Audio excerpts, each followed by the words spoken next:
What is up, awesome people of the internet? Hello, hello, hello. Happy Thursday, everybody. I hope y'all are having a phenomenal day. We are in the Christmas season, so hopefully your days are filled with joy and happiness and all that good stuff. And I hope your days are filled with women's basketball because that's what we're going to talk about today. Y'all, we got a lot to talk about. We're gonna talk about the top 25 college player list that ESPN just put out. We're gonna give some updates about what's happening with Tennessee, how they got Rakia back, which is great, but now they're down their starting point guard in Destiny Wells. We are going to talk about Yukon and how they're getting back to winning, but they're not necessarily playing the best of teams right now, and how really when they get into Big East we'll really get to see what UConn is all about. We'll talk about some South Carolina a little bit, some LSU, and then we'll talk about whatever else you guys want to talk about. There's a lot of stuff happening in women's basketball, so yeah, it'll be an opportunity for you guys to just suggest stuff to talk about, and we will get into it.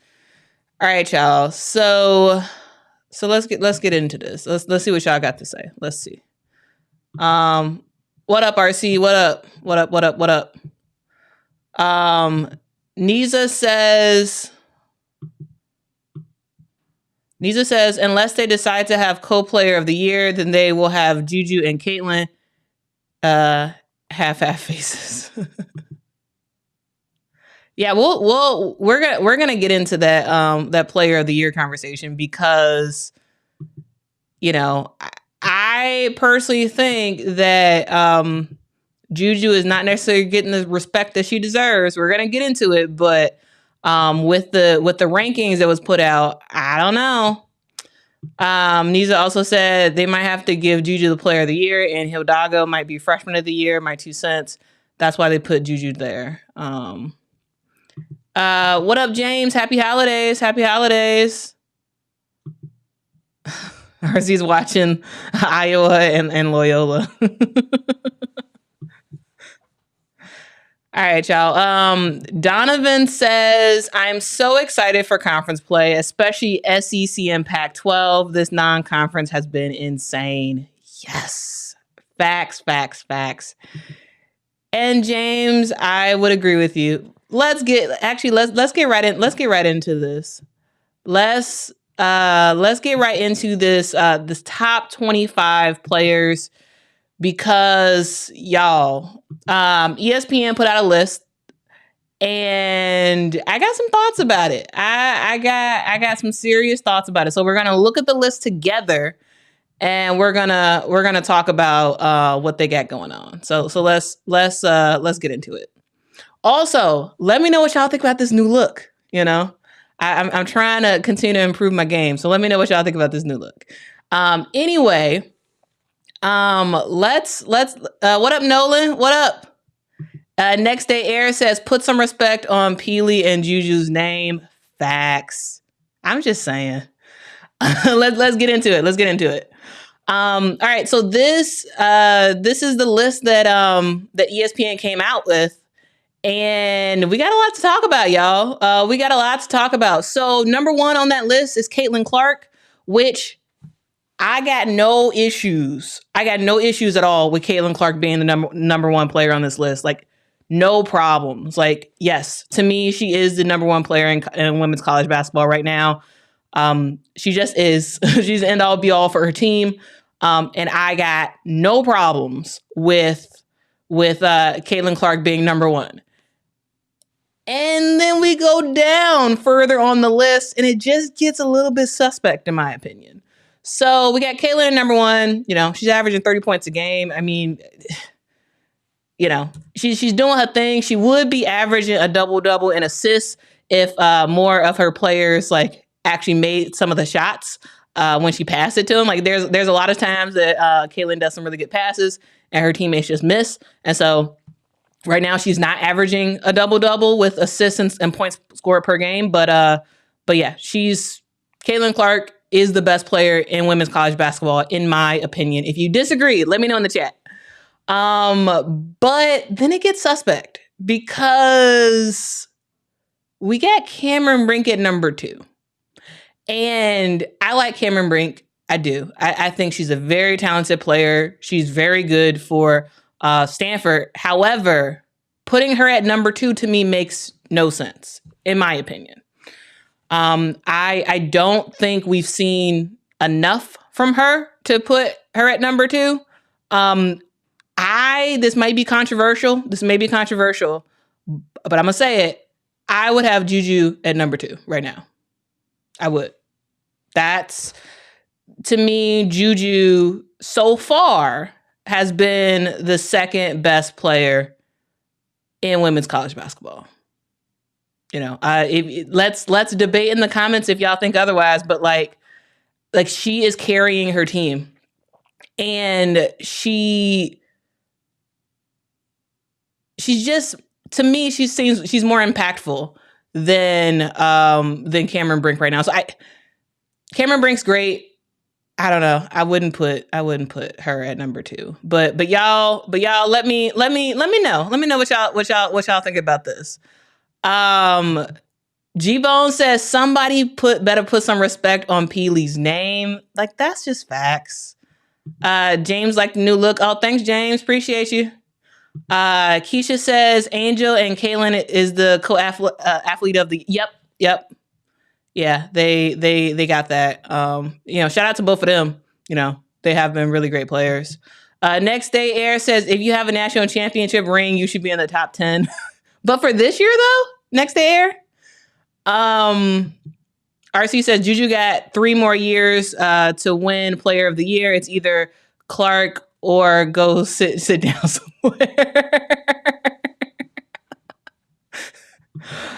Thanks so much, Nolan. Appreciate you. Frank agrees with Juju at number 2. James also agrees at Juju at number 2. Cameron Brink is great, but to me, she is not the number 2 player of the year. And again, in my opinion. And let's just kind of keep going down on this list. This list. Paige Beckers. Again, Paige Beckers is amazing. I have really enjoyed what Paige Beckers has been doing this year. She's come back from injury and she's been doing her thing. But if we're just looking at this season, and we're looking at like the production that we've seen so far this season, I don't have Paige Beckers at number 3. I don't. I honestly, I kind of have Hannah Hidalgo at number 3. And what she's been able to do at Notre Dame has been great. Yeah, she's scoring points, but also this girl defensively, she's a nightmare. She's a nightmare for the other team defensively. And I personally would have picked Hannah Hidalgo at number 3. And yes, you might be saying, what? You got 2 freshmen in your top 3 players right now? Yes, I do. Yes. Because y'all, these freshmen are different. The freshmen that we have this year are not your normal freshmen. If Juju was a junior or a senior, I think she would be number 2 on the list. I think because she's a freshman, they're not putting her as high up. And maybe it's also because, people are waiting for USC to play a little bit more tougher competition. So maybe that's the thing as well. But overall, I got 2 freshmen at my 2 and my 3. I'm just saying. Paige is awesome. She's great, but I wouldn't put her that high up. Aubrey says, I really think that Sanaya Rivers and Rory Harmon are slept on. I agree. But I also think that partially the reason why Rory Harmon is slept on, which is slightly different than others, is because Texas really hasn't played anybody. Not really. And I think that is partially what's hurting Rory, because Rory's great. Like she's She's playing well, but I think maybe that's hurting her. Is who Texas has played so far. In my opinion. RC says Brink is top 5. Next Day Air says, what are the requirements of this list? Is it stats only? I think it's a mix of stats and who ESPN likes. to be quite honest with you, it's stats and hype. It really is, because if you look at the list, if you look at the list, Caitlin Clark makes sense. A lot of hype around her. Cameron Brink has a lot of hype. I mean, she's going to be one of the top picks in the WNBA draft. She's very talented. She has a lot of hype around her. So I think that's why they picked her. Paige Beckers is because, there's an obsession with Yukon and everyone loves Yukon. Like, Paige is great. She's phenomenal. But is she number 3? I don't think so. I don't think so. And as we go down further on the list, I'm happy, really, really happy that Alyssa Peely got added at number 4. Like, I thought that was a good pick. I really did. Alyssa Peely has been really, really good this season. And the thing about her is, yes, they have her supposedly at 6'2", supposedly, but I've heard that she's short. That she's a lot shorter than 6'2", that she's not even 6 foot tall.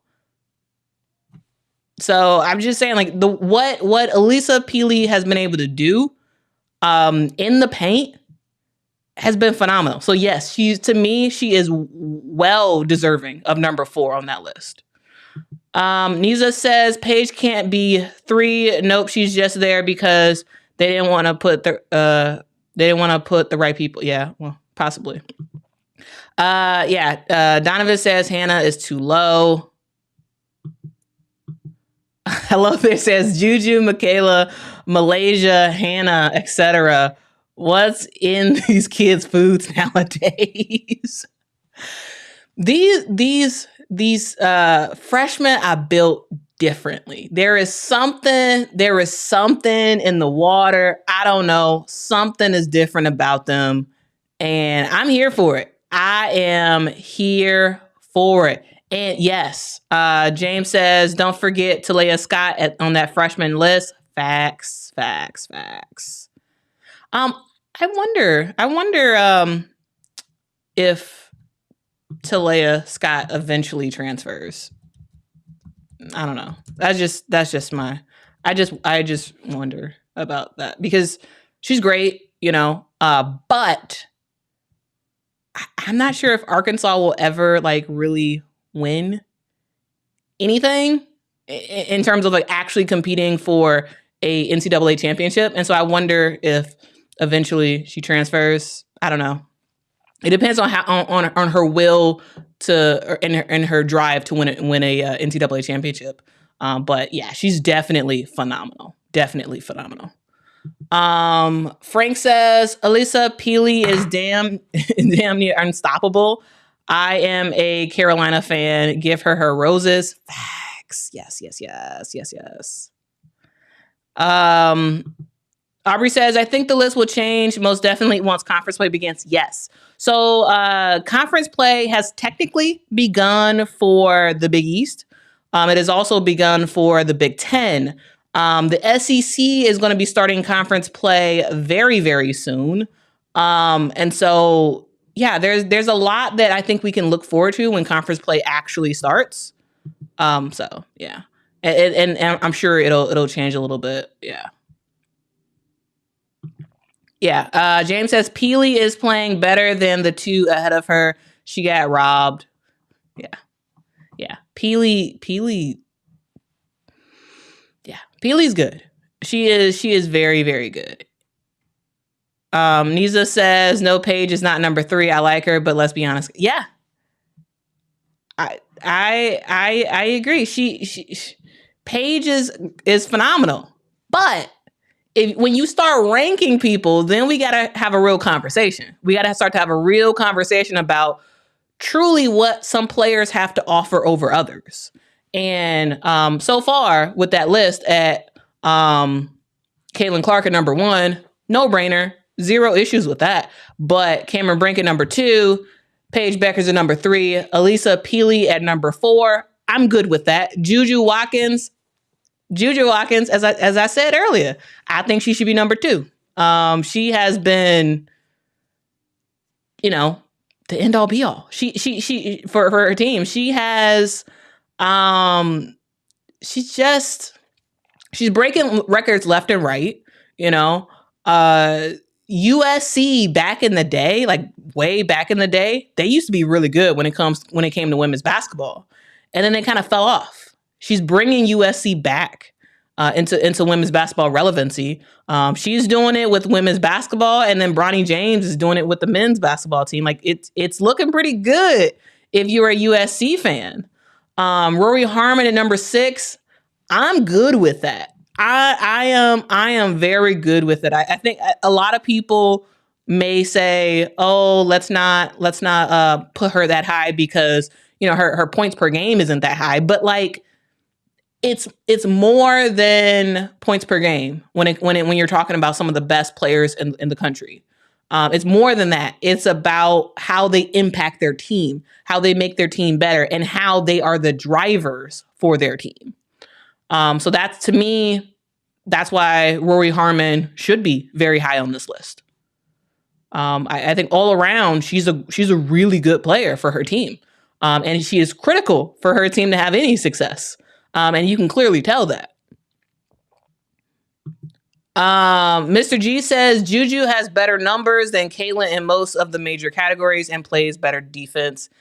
Sure, maybe the numbers are better, but just sort of watching both players play and watching the teams that they play for, like Caitlin Clark gets the edge for me. She gets the edge as the best player. I don't think Juju is there yet, even though some of her stats may be better. Sure. And yeah, Caitlin does not really play defense like that. I mean, sometimes if Caitlin wants to play defense, she can play it. But like, yeah. But I still would put Caitlin over Juju. But yeah, what do y'all think in the comments? Let me know what y'all think in the comments. Also, if y'all can hit that like button, that would be super awesome. We got looks like 85 people on the stream right now. If half of y'all can hit that like button, that would be awesome. It'll help more people find the channel. So thank y'all in advance. All right, let's get to the rest of y'all comments. Nolan says January, February conference ball is going to be simply incredible. Agree. I completely agree. Because January and February is when conference play starts. And so that's when we'll actually get a real feel for some of these players, because there's some teams that like haven't played that much competition yet. And we're really going to get an opportunity to see what players have. Specifically, I am looking forward to seeing Texas play, conference play. I'm really interested to see Yukon, and how Yukon does in the Big East, especially with missing so many players due to injury. Yes, they've won 4 games in a row or something like that, but the Big East is tougher than it used to be for Yukon. And so, it won't be a easy thing for them to do. I'm looking forward to seeing how USC and Stanford play in the Pac-12. I'm interested to see Colorado. I'm interested to see South Carolina and LSU. There's lots of teams that we're really, really going to get a good feel for when conference play actually starts in January.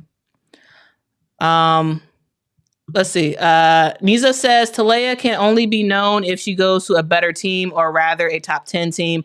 Otherwise, she's good. Look at Morrow. She's going to be talked about more now that, yeah.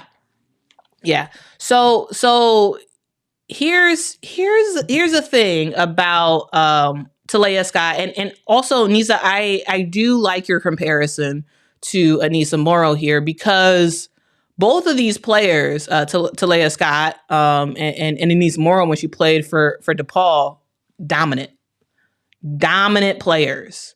However, an issue that they had is they didn't get the respect that they deserved because they played for, in Anissa's case, it was a lot.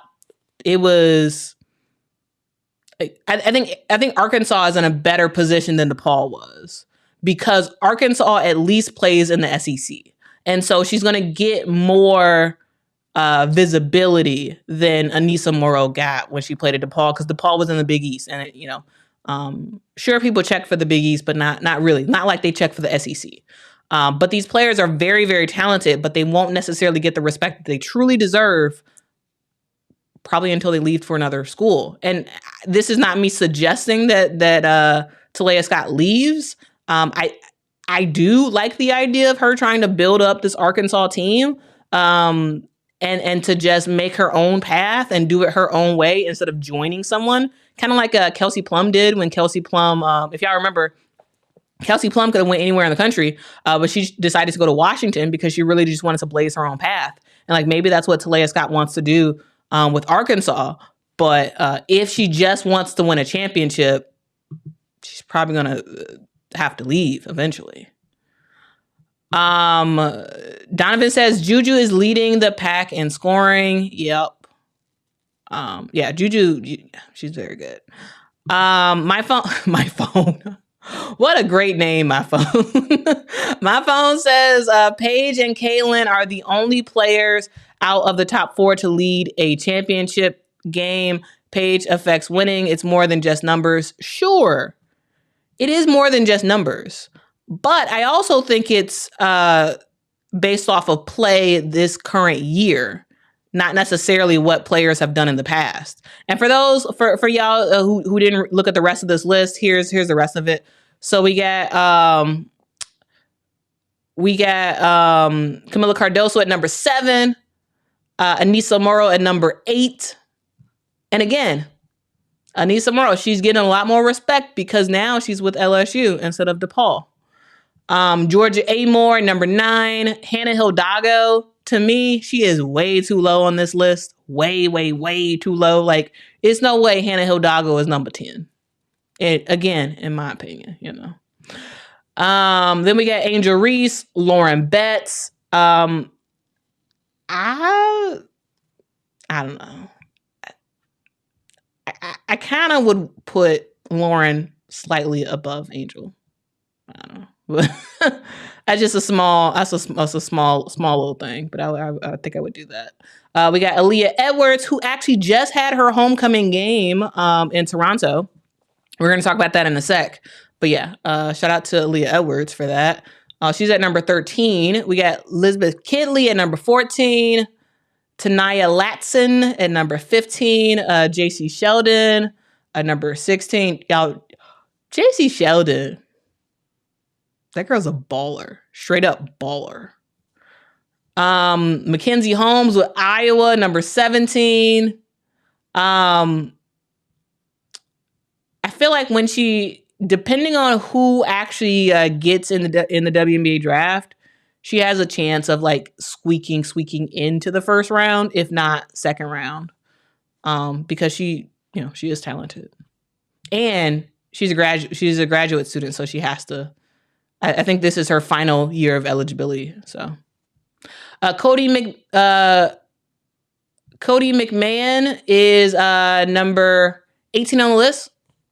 And yeah, well-deserved. Ayoka Lee at number 19. Michaela Williams at number 20. Tahina Pow at number 21. Sanaya Rivers at number 22. I feel like Sanaya probably should be higher. Yes, her points per game is not the highest in the world, but it's about her impact on her team. And she has a huge impact on her team. Kiki Rice at number 23. Isaiah James at number 24. And then we get Yvonne Ejim at number 25. Y'all, let's get into this list. Let's talk about it. I'm gonna check out the comments and see what else y'all got to say. But yeah, that is the list. That is the list. All right, let's get into it. Jimmy says, is USC the team Monica played for in Love and Basketball? Yes. First, great movie. And 2, yes. Niza says most people don't even know that Morrow was 4 on the on ESPN. I'm sure she's gonna shine at LSU and get the recognition she deserves. She's a good player. Yeah, she's a good player. Yeah, Rainey. She has been doing it for a while, and she's been killing it. She is the rightful number 1 player of the year. She 100% is. Yeah, she really is.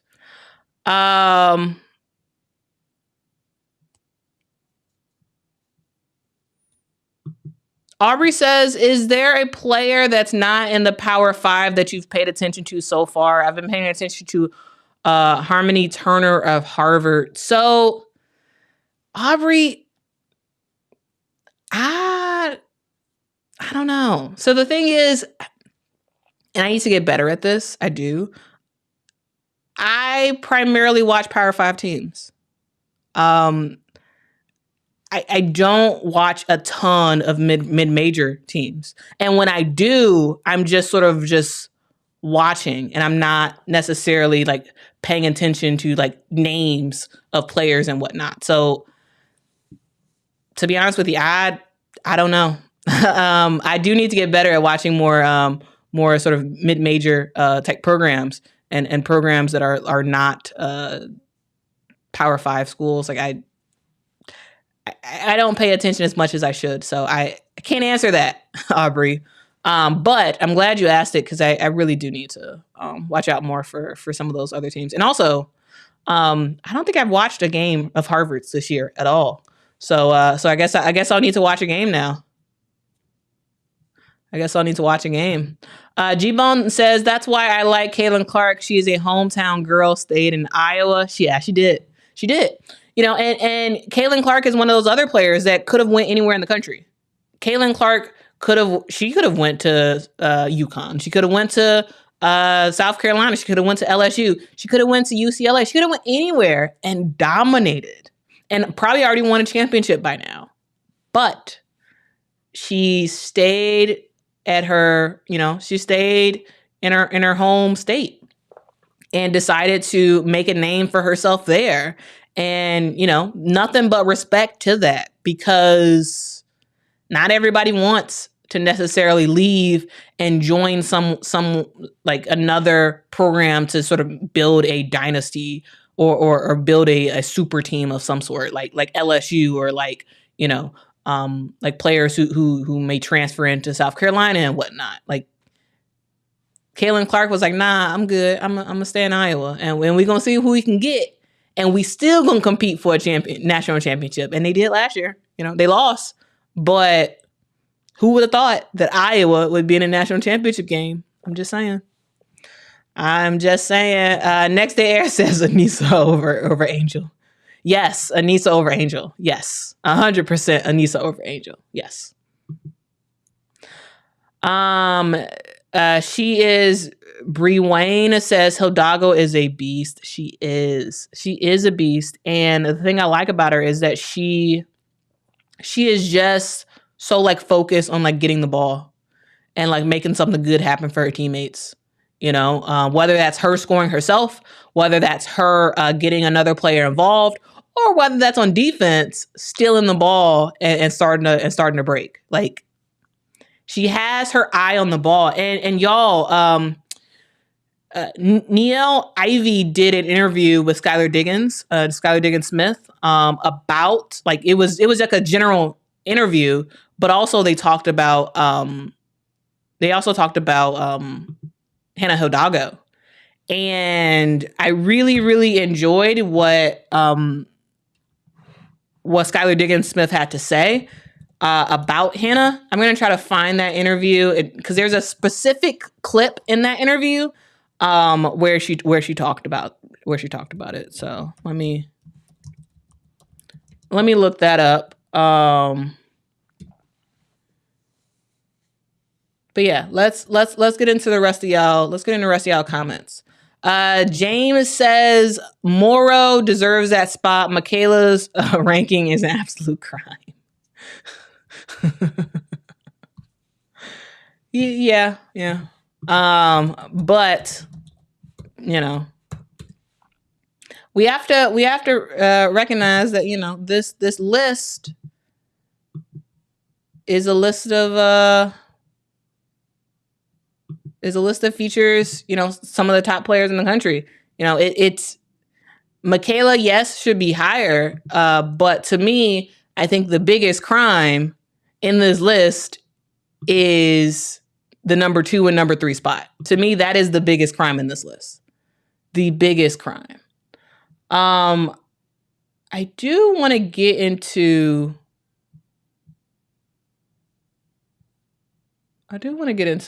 the Hannah comment that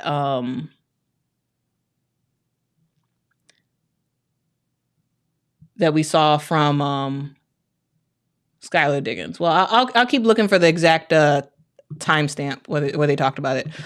Curtis says, who made the list? Well, here's the list right here. We're going to go through it real quick. Caitlin Clark at number 1. Cameron Brink, number 2. Paige Beckers, number 3. Elisa Peely, Juju Watkins, Rory Harmon, Camila Cardoso, Anissa Morrow, Georgia Amore, Hannah Hidalgo, Angel Reese, Lauren Betts, Aaliyah Edwards, Elizabeth Kitley, Tanaya Latson, JC Sheldon, Mackenzie Holmes, Cody McMahon, Ayoka Lee, Michaela Williams, Tahina Powpow, Sanaya Rivers, Kiki Rice, Isaiah James, and Yvonne Ejim. So that is the list, guys. That is a list of players. That is a list of players. Frank says Angel really hasn't done anything this season, in my opinion. I mean, so far, yeah. Next to Air said, I caught JC Sheldon's highlights on YouTube. She is a hooper. She is a hooper. Yes, she is a hooper. Yeah. Lately she's been a lot better. But yeah, she hasn't. I don't think she's played enough. Yeah. And Kiki is way too low. Yeah. My phone says I like Anissa more than Camilla.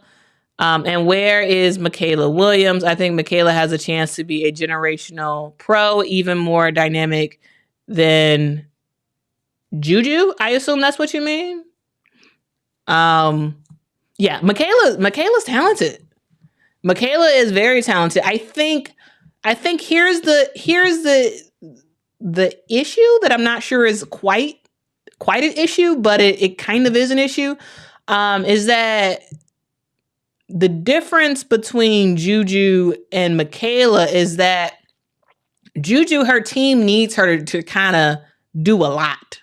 Whereas Michaela, she's not really, yes, they need her to score and whatnot. But like, if she has an off game, it's kind of fine. It's not the worst thing in the world. They're not counting on her as much as USC or even Notre Dame is counting on Hannah Hidalgo. So like, I think that's, to me, I think that's the difference. I think I may have found the clip.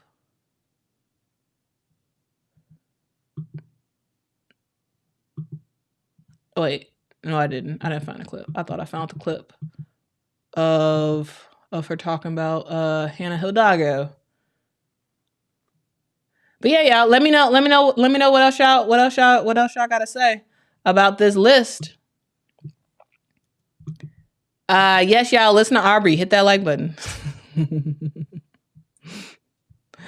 Jack says, I'm here for Elisa Peely. She is the reason I'm into women's NCAA. She's strong mentally and physically. Yes. So here's the thing that I really, really like about Elisa Peely. Elisa Peely is a player that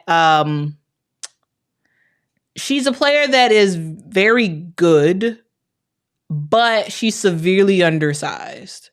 And she's a player that she recognizes that she's undersized, and she has mastered her footwork and her arm work to as long as she has a body on the bigger player, this girl can get a shot off. She can get a shot off, and it was very clear as to what she was doing in that game, Utah versus South Carolina. Like I'm not sure if everybody saw that game, but that game was a perfect example of what Peely can do, because she was going against bigs that were huge, like Camila Cardoso. I mean, how tall is she? How tall is she again? She's moving this thing around.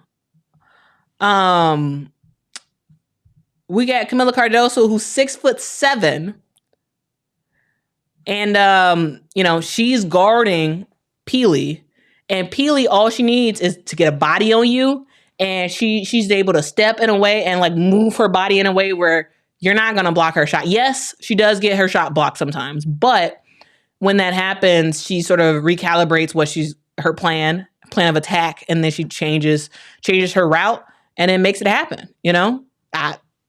She's talented, very, very talented. And I think she's going to be a tough player for WNBA GMs, because you see how talented she is and what she can do.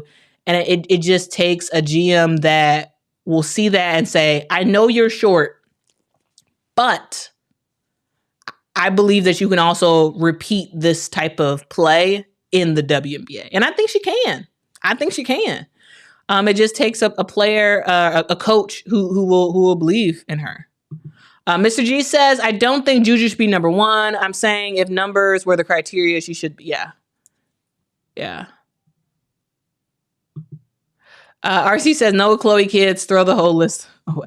But are you serious in that? Like, Chloe Kiss is good, but she's not top 25. No. Nolan says Kids is surging. She is, but I don't know.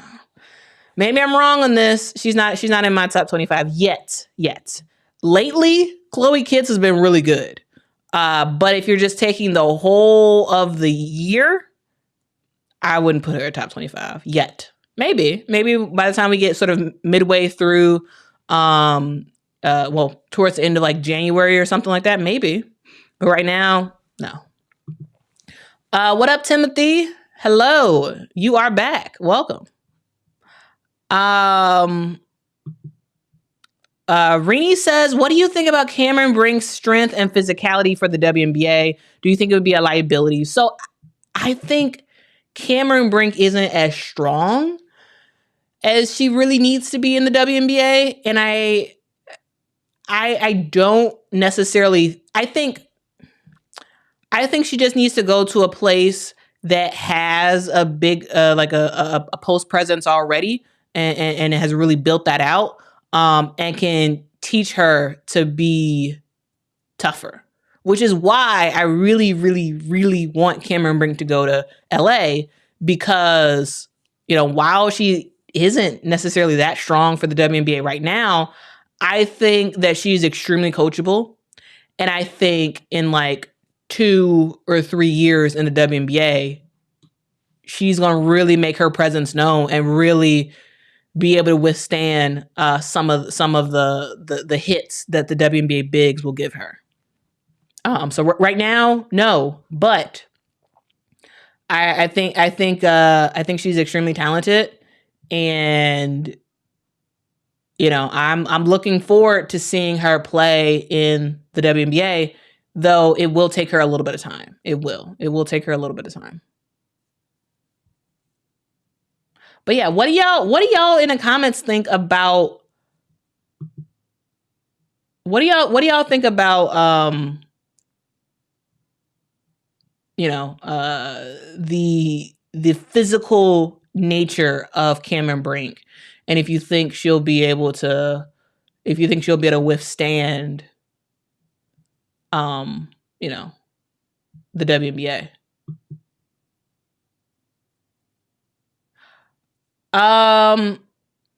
Okay, here we go. Y'all, I found the clip. I found the clip of um, of Skylar Diggins Smith talking about. I found the clip of Skylar Diggins Smith talking about Hannah Hidalgo. So we gonna get into that clip. We're gonna get into that clip, and then we're gonna continue on with the rest of our topics. But yeah, let's get into what Skylar Diggins Smith had to say specifically about Hannah Hidalgo.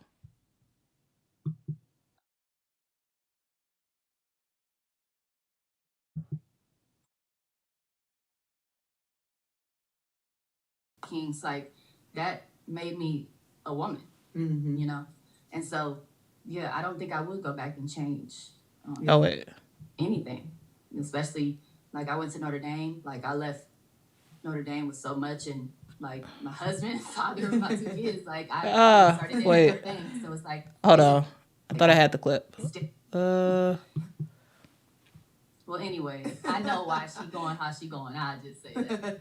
Yeah. You guys are great. But learn how to kind of take care of your body, if you will. Right. You know?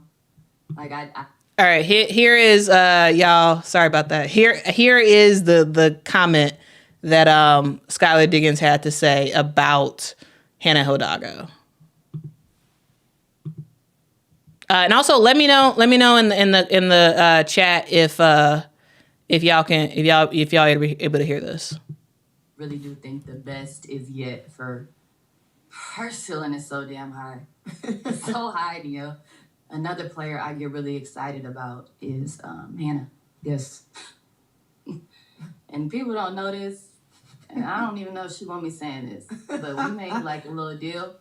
Like we made like a little deal before the season. Can I share it? You think she'd be okay with it? Probably. Well, anyway, I know why she going how she going. I'll just say that. Yeah. You guys are great. But I wish Skylar would like say whatever it is why Hannah is going as hard as she going. But yeah, Hannah Hidalgo is she legit. Special. Yeah, special. Just special. Yeah.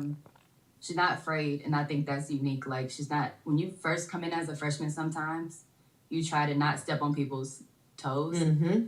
Or you try to like kind of be nice. Yeah. Right. You know, it's nice. Yeah, I'm gonna make an extra pass. And this is like she started her career playing against like the best team on the biggest stage.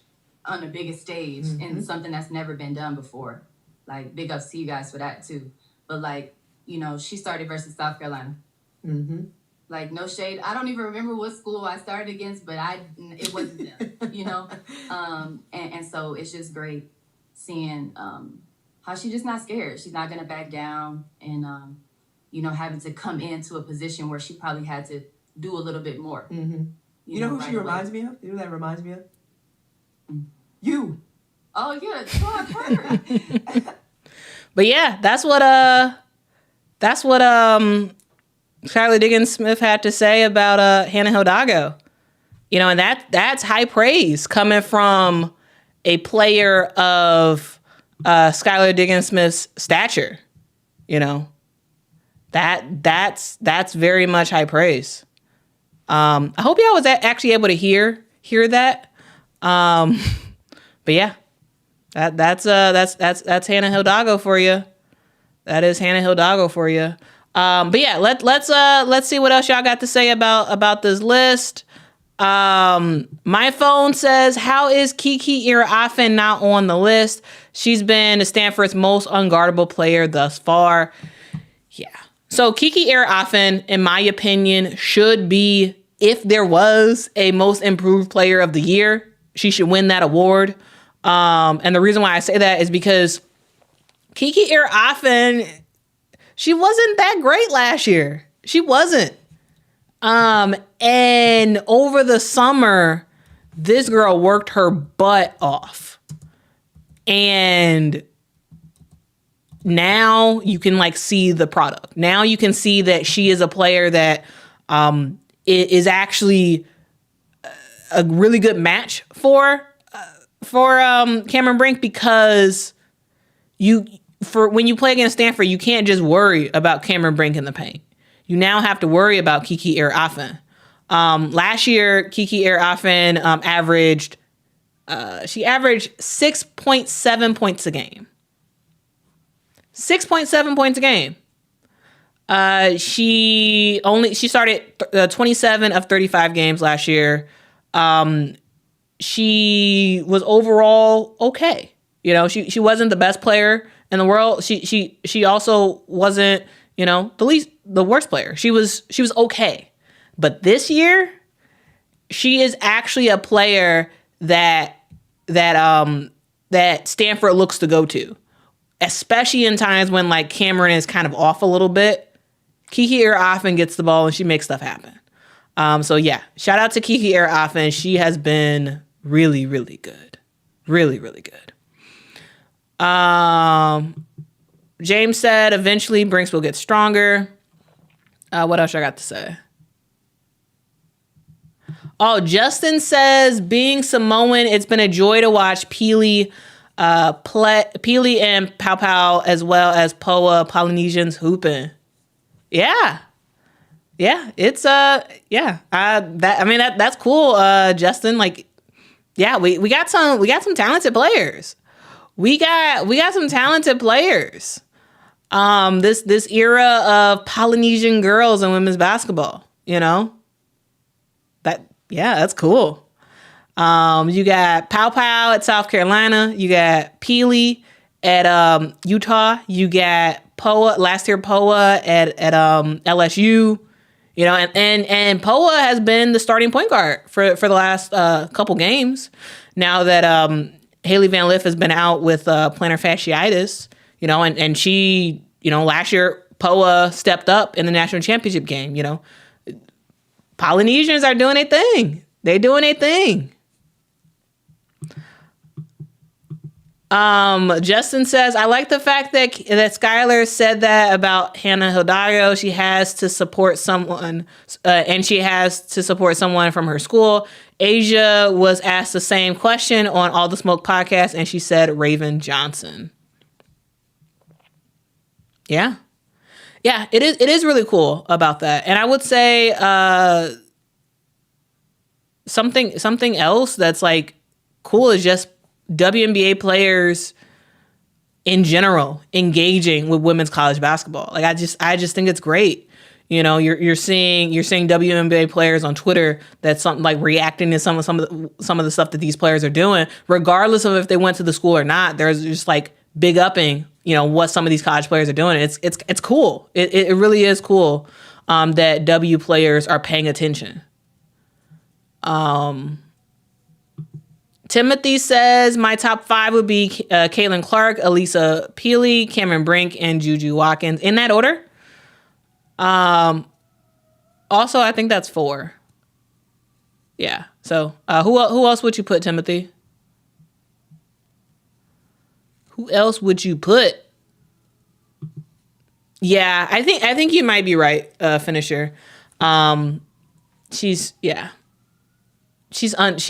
I think she's for sure under 6 feet tall.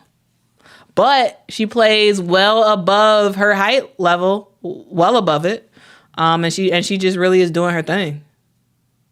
She is doing her thing.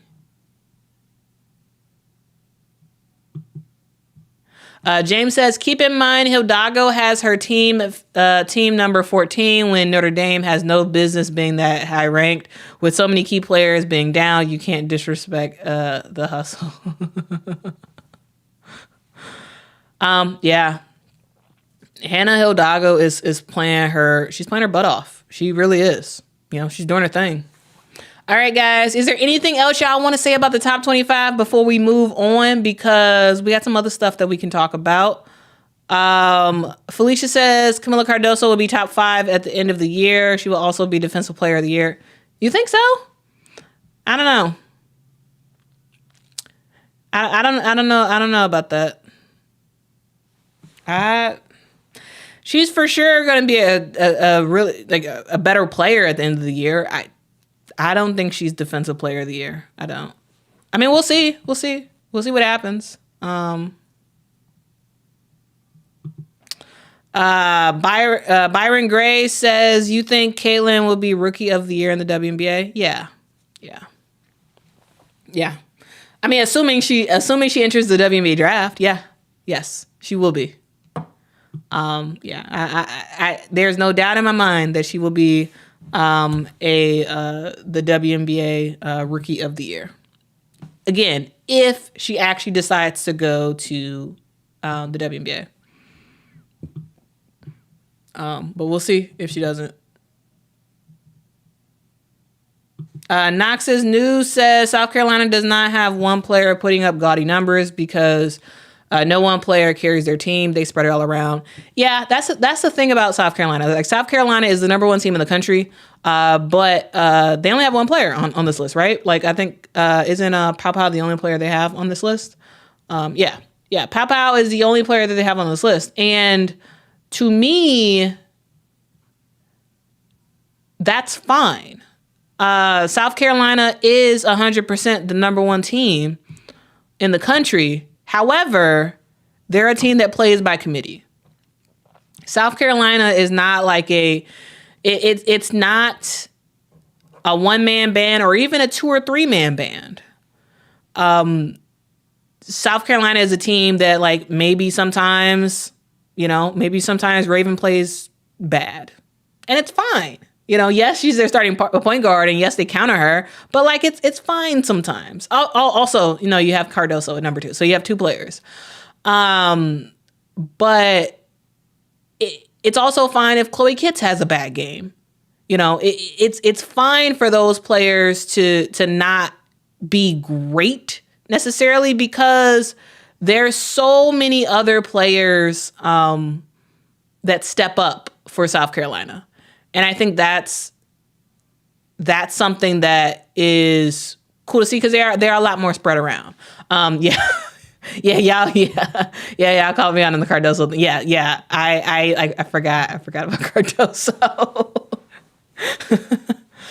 But yeah, like South Carolina is like they're a real team. Like they're not based off of a couple players.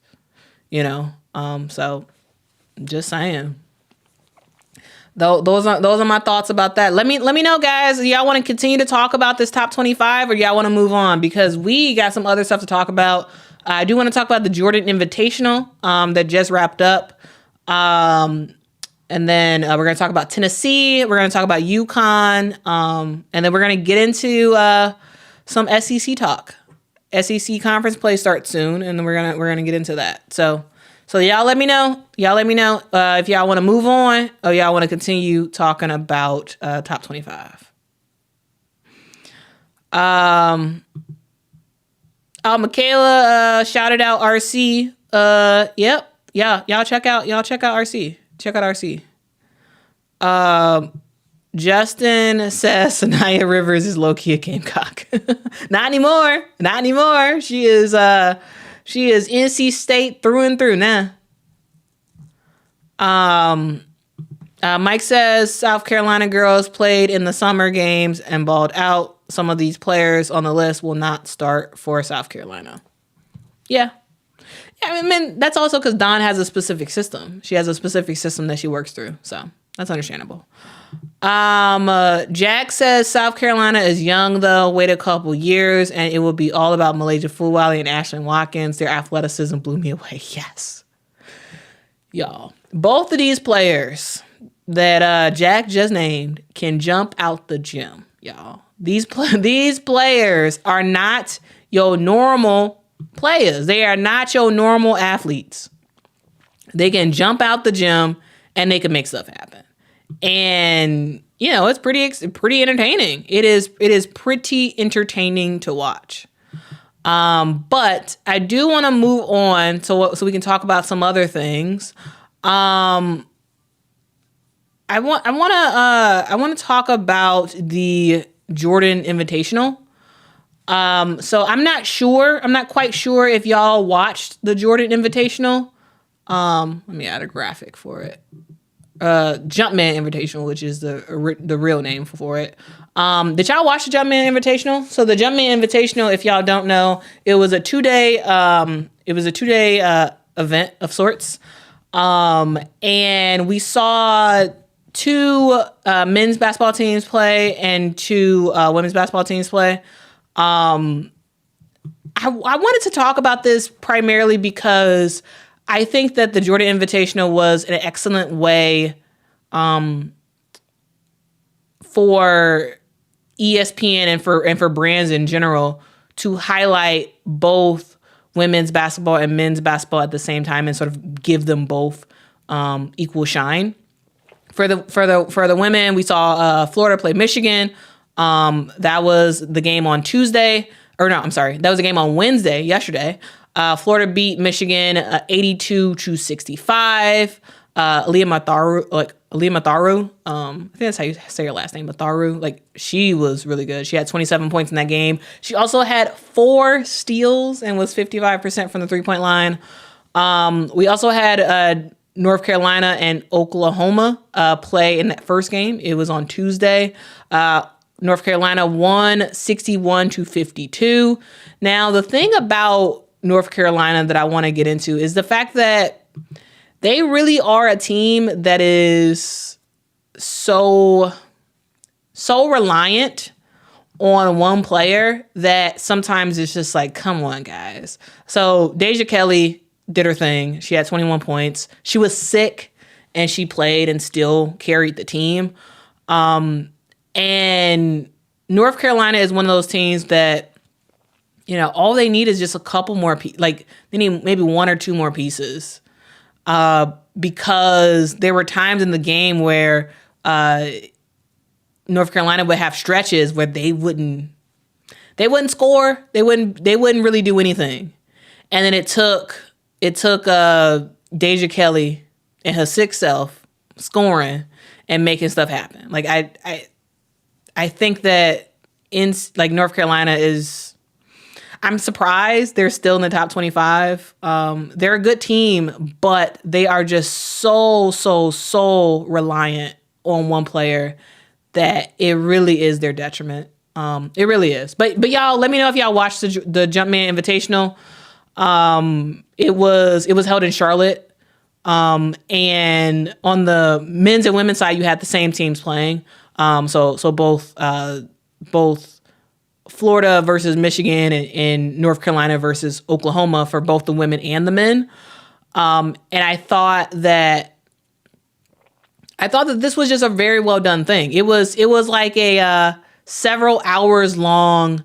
It was like a several hours long ad for Jumpman. You know, I don't know how many of y'all have watched the game. Y'all probably didn't watch both of these games, but I do marketing, and so like from a marketing perspective, I just really love the way they package that whole thing, and they put it on ESPN, and they made it all about like what the Jumpman brand is doing in the community, and then they like centered these 4 teams for these two days. Like I just thought it was well done. I just thought it was very, very well done.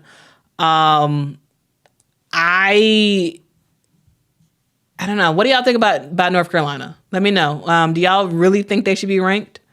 They probably shouldn't be, but you know, let me know what y'all think. SC Scout Guy says UNC gave Carolina a good game this season. Yeah, they did. Donovan says UNC should be out of top 25. James doesn't think UNC should be ranked. Yeah, she is. Bree Wayne also agrees. Michaela, same thing. Yeah, it really is. It really is Deja Kelly or bust for them. Like, it just, like, when I was watching, I was like, can somebody else score? Can somebody else try to do something? Like, you go several possessions, nothing. And then Deja has to make something happen, you know? So I'm just saying. It's not the best situation for North Carolina right now. Not the best situation. Aubrey says Deja Kelly can't be the only one trying to score for the Tar Heels. They definitely need other players to step up. Yes, they really do. But right now they don't really have anybody like consistently stepping up. It really is just Deja Kelly or her trying to get her teammates involved, and that doesn't always work. That does not always work. Yogurt says Tahina Pow is one of the most first of all, Yogurt, what a name, Yogurt.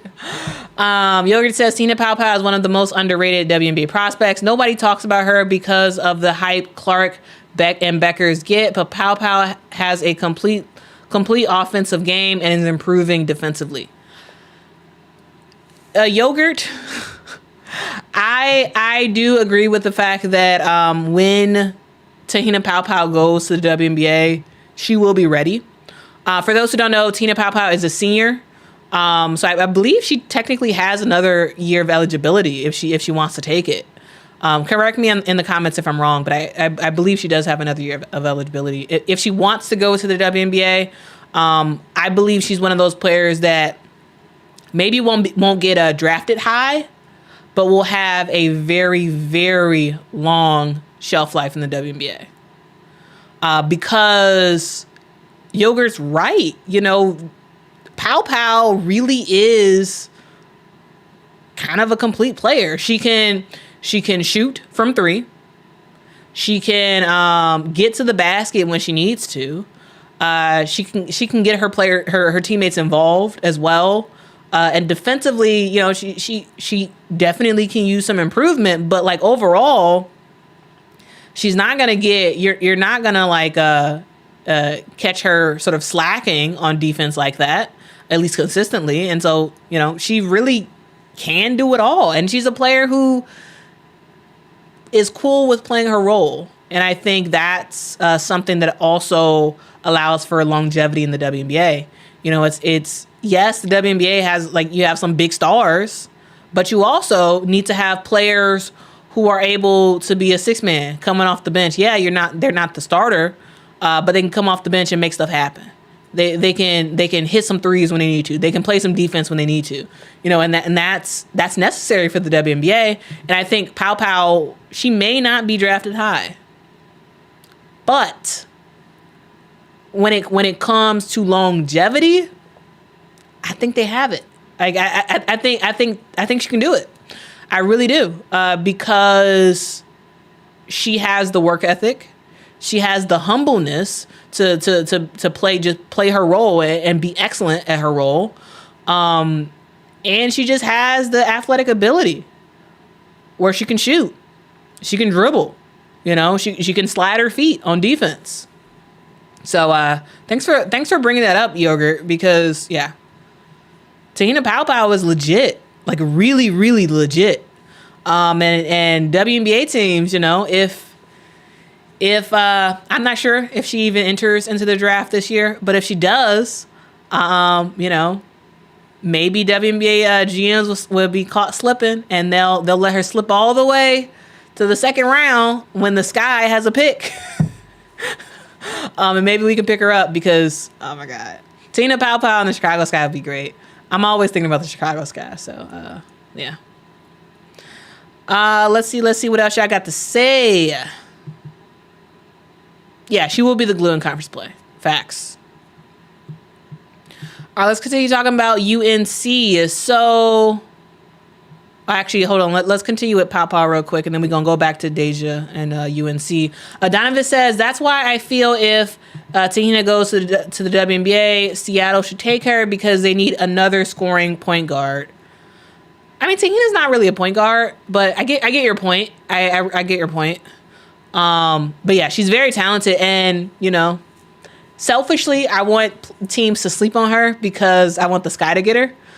Though that likely won't happen. Like, if GMs really are looking out for the future of their programs, sure, you can focus on like the top names that everyone's talking about, like with Camila Cardoso and Cameron Brink and Paige Beckers and whatnot. But you have some depth in this potential WNBA draft because you have players like Pow Pow who, she's not the flashiest player, but that girl can ball. She can straight up ball.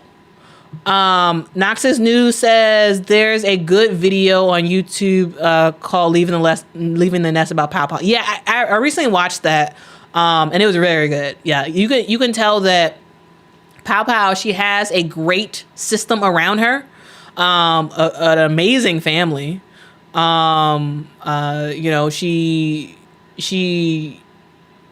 She's very big on her faith, and she's a player who just she grinds.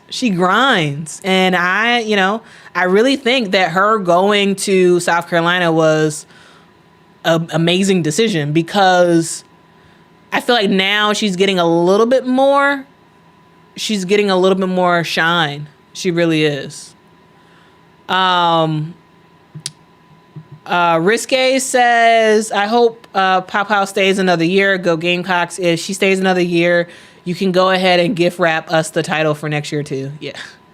I don't know about gift wrapping the title, but yeah, y'all definitely gonna be up there if she stays another year. We'll see what she does, but like, Tahina Pow Pow she's serious. She is very, very serious. So y'all better watch out. Y'all better watch out. All right, I'm gonna just see the rest of these Pow Pow comments, and then we're gonna move on back to UNC and Deja Kelly. Brienne says, love me some Pow Pow. Yeah, like, she's just a likable player. She just is.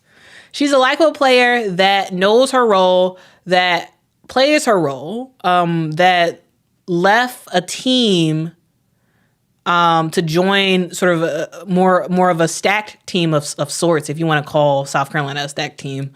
And she has found her groove on South Carolina and has like got her, she's a leader of this team. She just joined the team, but she's a leader for South Carolina. And for a player to come in as a transfer and automatically kind of be the leader of the team, that says something about that player. Tina Pow Pow, she's great. Cedric says, hey, greetings, family. Tahina will be top 10 WNBA draft if she comes out. We know the media is sleeping. Yeah, we'll see. Like, she should be likely top 10 or at least top 12 in the first round. But we'll see. But if the WNBA wants to sleep, if GMs want to sleep on Tina Pow Pow, let her fall to the Chicago sky. Teresa Weatherspoon, it would be an amazing coach for Tina Pow Pow. Selfishly, that's what I want, but we'll see. Selfishly, that is what I want. All right, let's go back up to these comments because y'all were talking about we were continuing the conversation about Deja Kelly, and I wanna get into it. Actually, okay, hold on. We got a couple more things, couple more Tina Pow Pow comments, and we're gonna go back up to Deja Kelly in North Carolina. So RC says, but how can Pow Pow make it and not Chloe? I can't. I think Chloe Kitts is a great player. She is. I'm comfortable with her not being in the top 25, and I know not all of y'all are, but I don't know. Like, I think lately, Chloe Kitts has been very good. Lately, she has been very, very good. But to me, Tahina Pow Pow has been super consistent, and she's doing her thing. Chloe Kitts is good, but to me, she is not top 25 yet. She's just not. I don't know. Maybe I'm wrong on this one, but I don't think she's top 25 yet. But she is a very good player. She is. Santel says, I love watching Pacific Islanders ball out. Pow Pow Peely showing out this year. Facts, man. Facts. All right, y'all. Let's go back up to these comments. Sorry, I skipped some of y'all comments to get to this Pow Pow stuff, but I'm gonna try to go back to y'all. Let's go back up in the comments section. Let's see.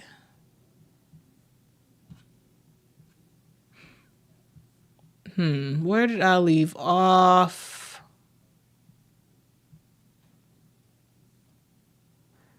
Actually, I have no idea where I left off at, I guess.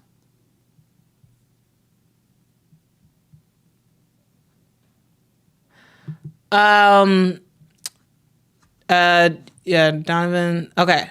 So we were talking about North Carolina and how North Carolina is a team that relies way too much on Deja Kelly, and the other players around her just aren't stepping up, and it really is hurting North Carolina's chances. It really is.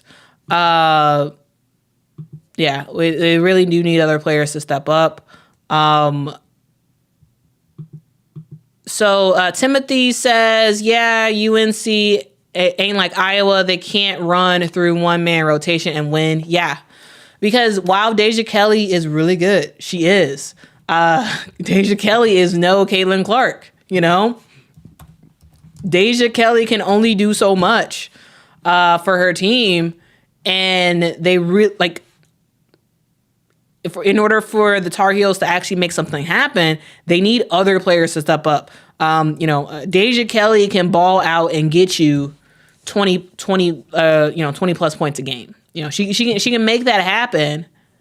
However, she can't score like Caitlin Clark can score. Caitlin Clark is a player who can get you 30, 35 points a game. And Deja Kelly, while she's great, she's not Caitlin Clark. She can't carry her team. She can't.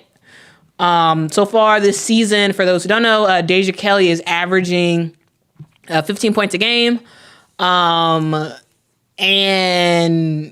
she has to take a lot of shots.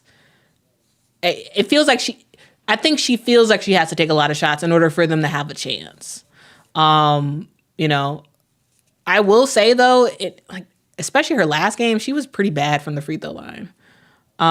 This year has been her worst free throw shooting year ever in her college career. Like she's averaging like 63% from the field, from the free throw line, which is like not good, especially for a guard, especially for a short guard. Being that bad at free throws is not good at all. She can make stuff happen, but she's not. They can't run everything through her and actually be successful. I mean, they're doing it right now, but they're not as successful as they could. Well, they're not as successful because, they don't have enough people to back her up. Darius says, is Deja league ready? I don't know. I like Deja Kelly. She has been so critical for her team's success. However, I don't know how she fits in the WNBA. I think she's one of those players that could easily get drafted to a team in the second round, and she gets waived during training camp. I can't really see her on a WNBA roster for a significant amount of time. I don't see it. She's very talented, but I really think there's a difference between talented college players and WNBA caliber players. She can still ball, so I hope she maybe goes overseas. She could play at Athletes Unlimited. Maybe there's other stuff that she can do. But right now, if she were to enter the WNBA this upcoming year, I don't know how she makes it to an actual 12-man roster. But yeah, y'all let me know in the comments what y'all think about what I just said there. Like, yeah. Honestly, what up? Honestly says, what up, Q and awesome people of the internet? What it do? Smash that like button, y'all. Y'all listen to Honestly. She know what she's talking about. smash that like button. But yeah, the awesome people of the internet is in the virtual building. So yeah, what up, y'all? What up, y'all?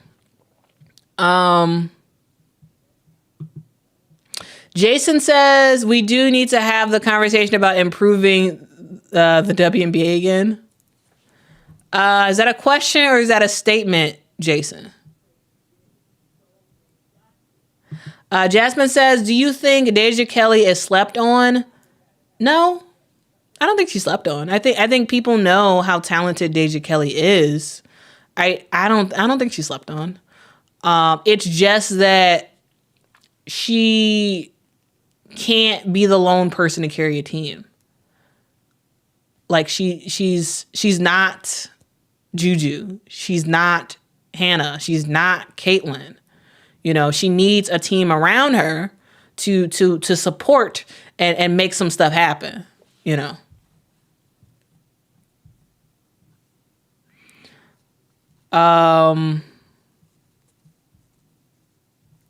Let's see what else y'all got. Anything else to say about Deja Kelly? Jasmine says, do you think Deja should have been in the top 25? No.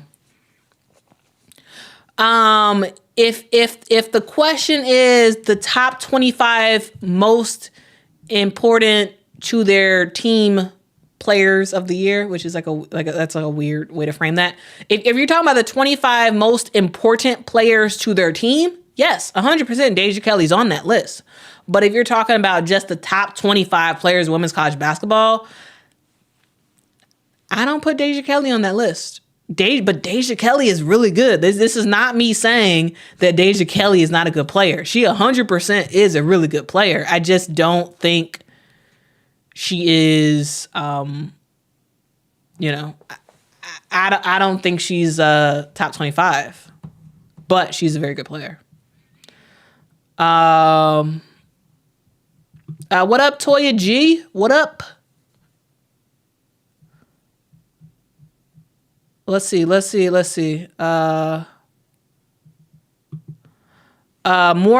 says, I strongly disagree with the negative comments directed towards Deja Kelly and her scoring abilities. It's particularly disheartening when individuals criticize the points she puts up, especially... Hold on, let's go to that second part of that.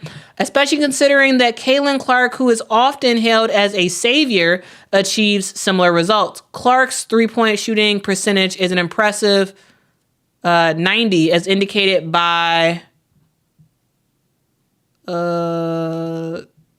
I don't know the rest of your stuff. Okay. While Clark may excel in certain statistics, branding her as a savior and disparaging other players is unjustified. It's worth mentioning that basketball is a team sport, and individual achievements don't necessarily define a player's overall contribution to the team. Clark's alleged superiority. Wow. More. You said a whole lot there.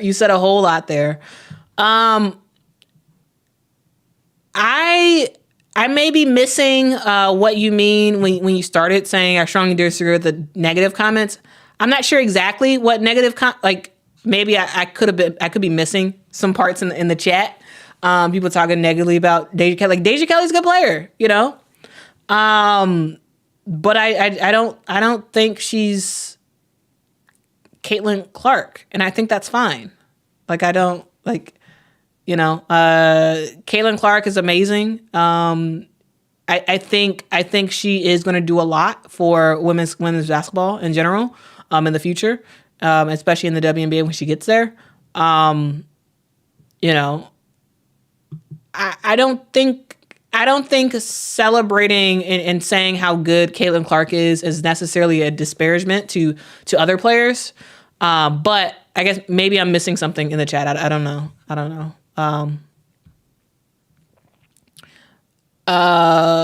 Let's see. Dang, you messed up, RC. You messed up, RC. RC says Kaylin's bag is full of 50s and 100s, and Deja's bag is only filled with 5s and 20s. Dang, you messed up. You messed up, RC. You messed up. Oh, man. More says it's subjective and doesn't account for exceptional players in the field, referring to Clark as trash through and through is a harsh and over dismissive judgment. What? Okay. Let's see. WNBA Now says Kelly's efficiency is so much worse than Caitlin Clark, sub 37%. Yeah, let's actually take a look at Deja Kelly's stats. So y'all, let's look at Deja Kelly's stats and let's talk about them together. So here's what we're gonna do. We're gonna pull up. All right, so this is Deja Kelly's, of course, page on UNC's website. I hope y'all can see these. Stats. So here is Deja Kelly's career stats. So she's, she started off 11 points a game, improved to 16.5 for the last 2 seasons. And interesting enough, she scored the same exact points per both seasons, which is like rare. I don't think I've ever seen that before. When a player has scored the same exact number of points year over year. One of the things about Deja Kelly is, she can get to the bucket. She can score some shots. This year she is averaging a little bit less than her average. Her free throw percentage is not good this year. It's just not, she went from a 85% free throw shooter to a 63%. And I know, she was, especially the last game, she was dealing with the illness. And that, first of all, it takes a lot of guts. 100% takes a lot of guts for a player to play through illness and make stuff happen. So, and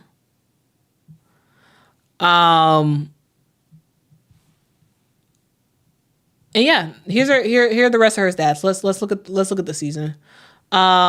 So the game against Oklahoma, she scored 21 points. The other high point game she scored, it has been against Florida Gulf Coast and South Carolina.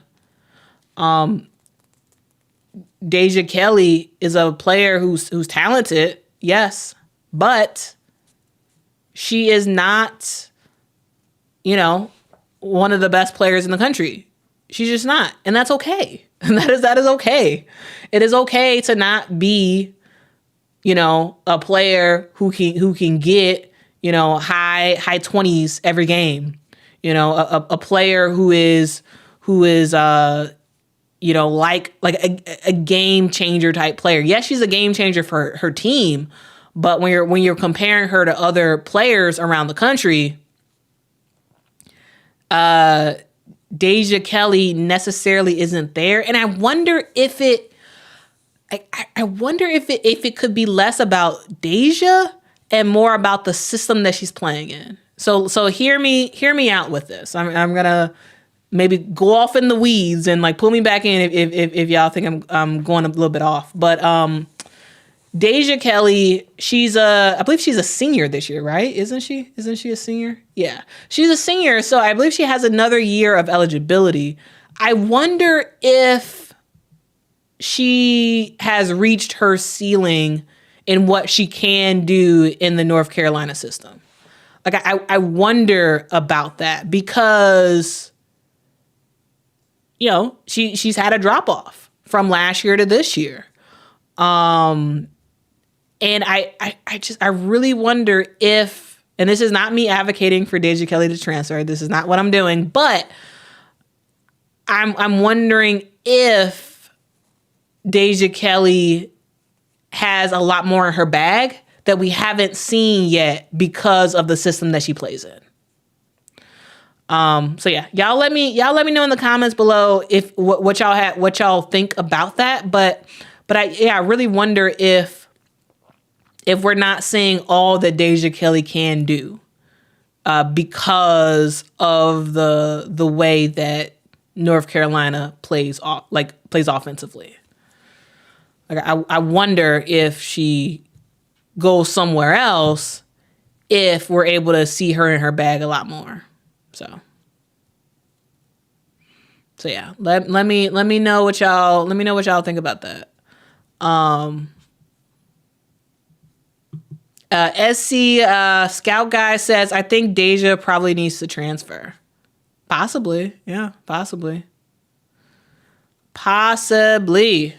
All right, y'all. I feel like that's probably it talking about North Carolina and Deja Kelly and all that stuff. Unless y'all got anything else y'all want to talk about.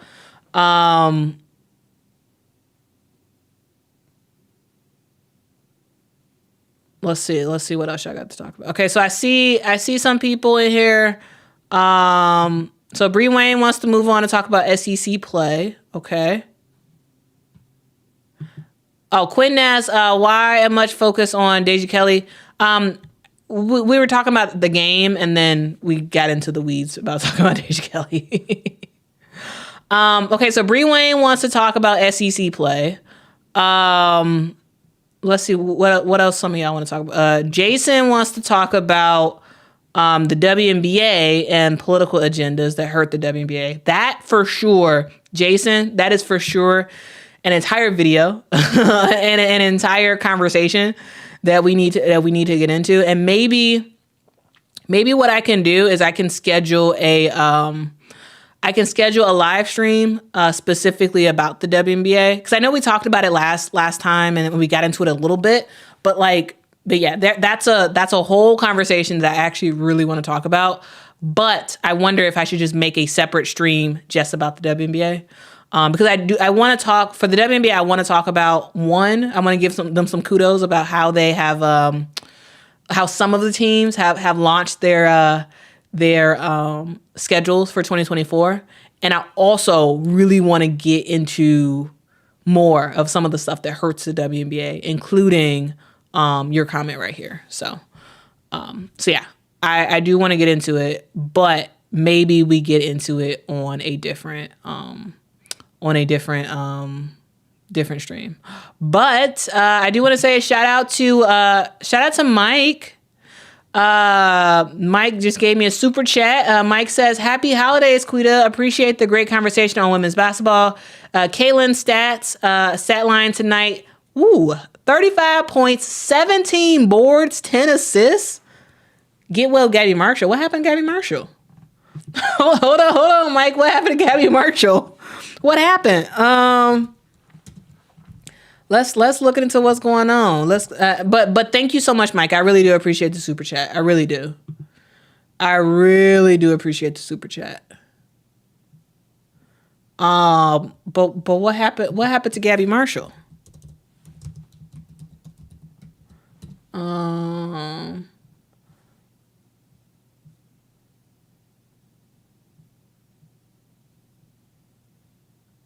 So someone said on Twitter, Gabby Marshall is listed as questionable on the Big Ten website. She was not out on the floor earlier during warm-up, still 24 minutes. Okay. All right. Oh, Gabby was sick. Okay. All right. Thank y'all. All right. Appreciate y'all for letting me know. But thank you again, Mike. I appreciate you. Kyra says, did someone drop a list ranking players? Yes. So ESPN dropped their top 25 women's college basketball players list. And we all had some thoughts about that. So Kyra, highly suggest you check that list out. Yeah. But yeah, shout out to Caitlin Clark, triple-double. It's kind of cool. But yeah, they did play Loyola Chicago. But, a triple-double is a triple-double, That's super impressive. Super, super impressive. I do have some I know I said I wasn't going to really get into WNBA talk, but just a real quick thing I want to let y'all know about. I think this is like breaking news, kind of.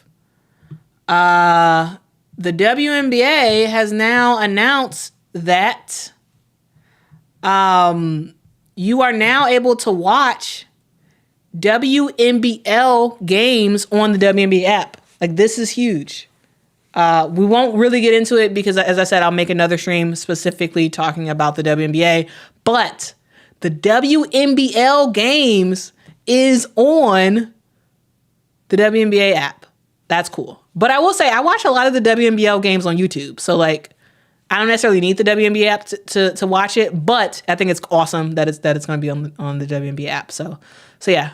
Shout out to the WNBA for doing that. I think that's kind of cool. It allows WNBA players to watch their teams play, because Jordan Canada, she plays in the WNBL league. Kayla George also, and some other WNBA players play there as well. So shout out to the WNBA for making that change. And let's move on back to college basketball, because this stream is not for the WNBA, though we will make another stream specifically for the WNBA.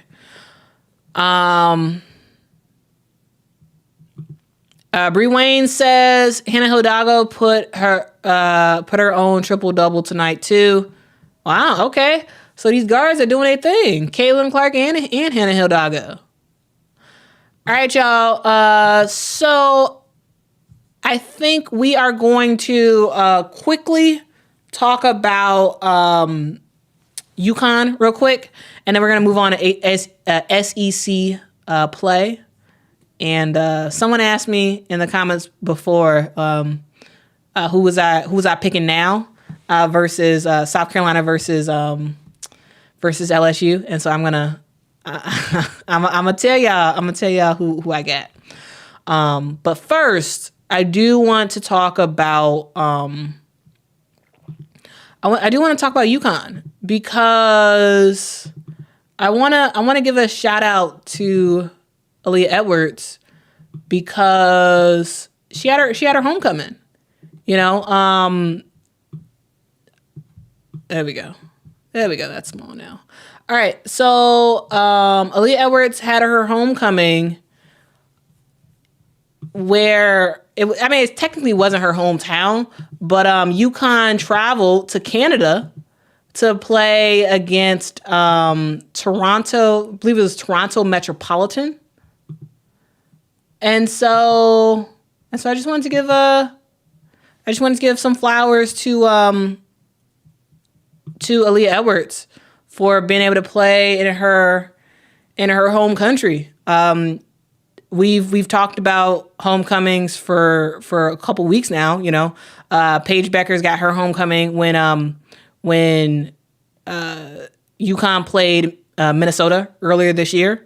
Caitlin Clark had her homecoming when she played in Des Moines. Angel Reese's got hers in Baltimore, and now Yukon gave Aaliyah Edwards her homecoming. Like, I thought that was pretty cool. So shout out to Yukon, shout out to Aaliyah Edwards. Of course they killed Toronto Metropolitan. Of course they killed them, but I just wanted to give them a shout out, because that's kind of awesome. And speaking of Canada, shout out to Nolan, our friend from above the border. Nolan says, appreciate you, Quita, and gave us super chat. Thank you so much, Nolan. I appreciate you. And perfect timing. I'm talking about your country of Canada. So shout out to you, Nolan. Thank you so much for the super chat. I appreciate you. Yeah. So yeah. Shout out to Aaliyah Edwards. You know, that's cool. Niza says, Quita, please don't finish all the topics tonight. Some of us are busy. Keep some for tomorrow. I can do that. I think tomorrow, I'm trying to decide whether I should do it tomorrow or Saturday. Do another live stream. I will put a poll up for the next live stream. And the next live stream for the next two, one of the next two live streams will specifically be about the WNBA. So everybody who wants to talk about the WNBA, keep an eye out for the community tab. I will announce a specific conversation just about the WNBA because there's a lot that we could talk about. There's a lot. So I do want to, shout out to Aaliyah Edwards for having a homecoming game, and she balled out in that game too. All right, y'all, let's talk about SEC play. Let's talk about SEC play because that is something that it seems like everybody wants me to talk about. So SEC women's basketball, it starts on January 4th. So starting January 4th, SEC play will commence. Conference play runs from January the 4th through March the 3rd. And here's kind of how SEC play works for those who may not be that familiar. So there'll be single round robin games. And then there will also, so 10 of those games will be sort of round robin games. And then there will be home and away for one particular team. And then there'll be two rotating opponents for 4 games. Maybe that's a little confusing, but I don't think it's that confusing. So I do want to pull up the SEC schedule, and we can really get into it. But y'all are having a really good conversation in the chat about a lot of stuff. So before I do that, I do want to just quickly check in the chat. Because we got RC talking about Kiki Rice.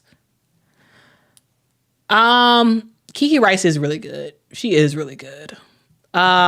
Jason says Hannah Hidalgo is the best two-way player in college basketball. Jason, I think you have something right there. And that is why I have Hannah Hidalgo as number 3 on my list of best women's college basketball players because she is such a two-way player.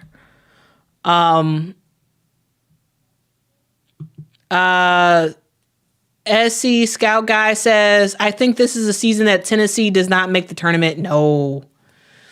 I disagree, SC. I disagree. There's a chance that but if Rakia Jackson is healthy, I'm not sure. Though, I will say, Tennessee did get a huge blow to their season because, y'all, I don't know if y'all know this, but Destiny is out. Destiny is out for Tennessee. She's hurt. And she was their starting point guard. So you had, and also I think I have Coach Kelly talking about the injury. So let me run to that real quick, and then we're really gonna get into SEC play. Because I think in order for Tennessee to actually make it to the tournament, they have to have other players step up. So let's get into what Coach Kelly Harper had to say about Destiny's injury.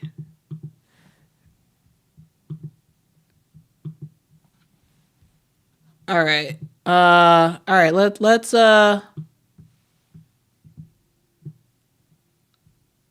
Let's get into it. Oh, got my sound off. Tournaments fall, we have to miss occasionally, so that's where she's at. Unfortunately, Destiny Wells was injured this week, lower leg injury, and she's out for the year.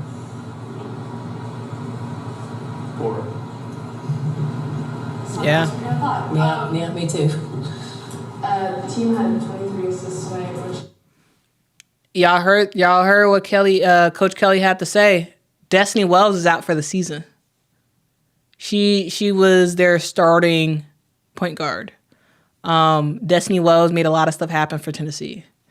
And that is a huge loss. You get, the good thing about Tennessee is they got Rakia Jackson back. She is back. Earlier in this press conference, Coach Kelly said that Rakia wasn't 100% yet. But the fact that Rakia Jackson is back is huge for this team. But also, there's another clip I wanted to specifically highlight about Destiny Wells. Destiny, I mean, she was smiling. I'm sure she's trying to put on a good look right now. But you've been through this. How is she doing, and how did the team take it?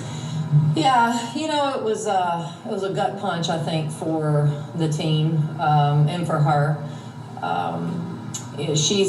I know it was tough initially to get the news, but since she's bounced back, and I did share that I've been through that. I've been through it twice, and I think that honestly, I think it gave her a little bit of comfort knowing that there's other people who've done it, and. We've got a great medical staff here that'll take great care of her. And I hate it. I hate it for her. I hate it for the team, but it's part of it, and we're going to have to move on. Yeah, Destiny Wells is out. She is out, and that is a gigantic loss for Tennessee. Even with that loss of Destiny Wells being out for the rest of the season due to injury, I still think that as long as Rakia Jackson is healthy and that she gets to 100% before, I would say, February,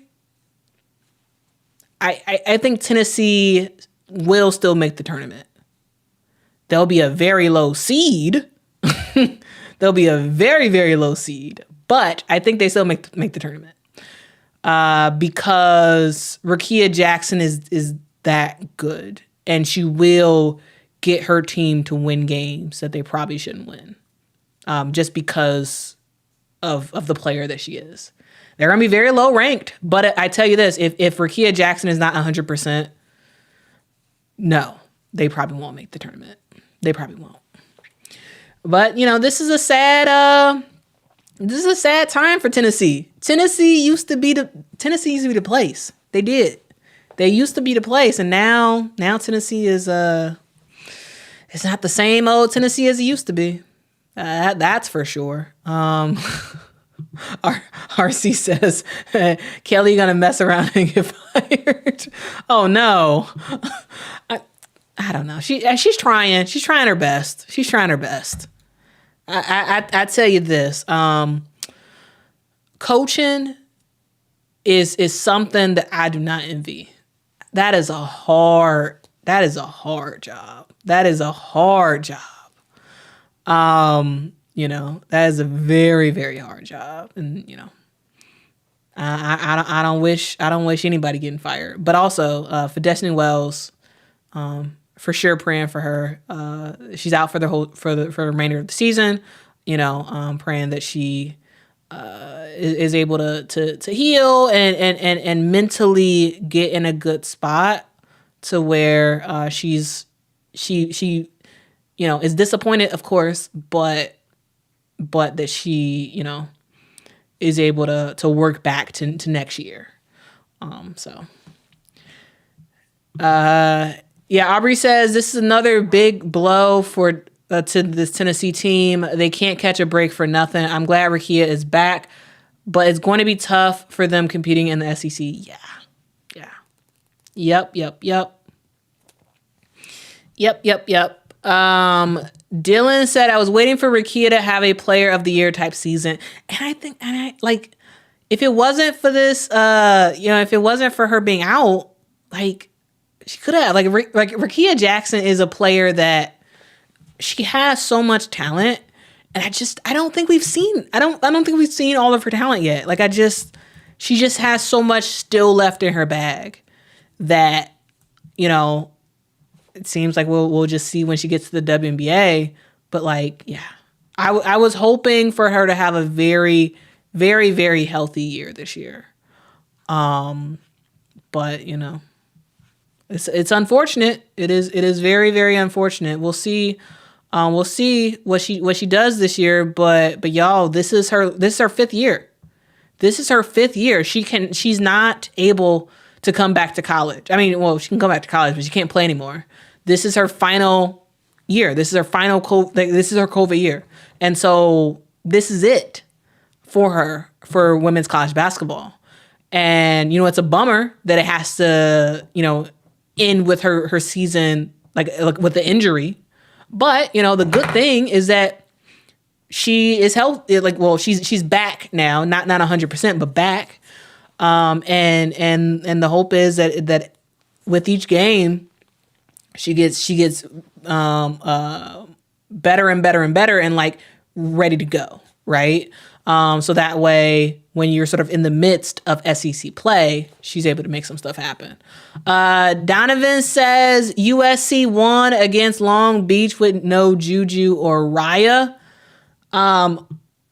First of all, that's awesome. Second of all, I don't think I've ever seen Long Beach play. Like I don't think I've ever seen one of those games. I don't even know how good Long Beach is. But yeah, that's awesome. You know, shout out to South Carolina. Shout out to Southern California for getting that win today. All right, y'all. Let's talk about SEC play.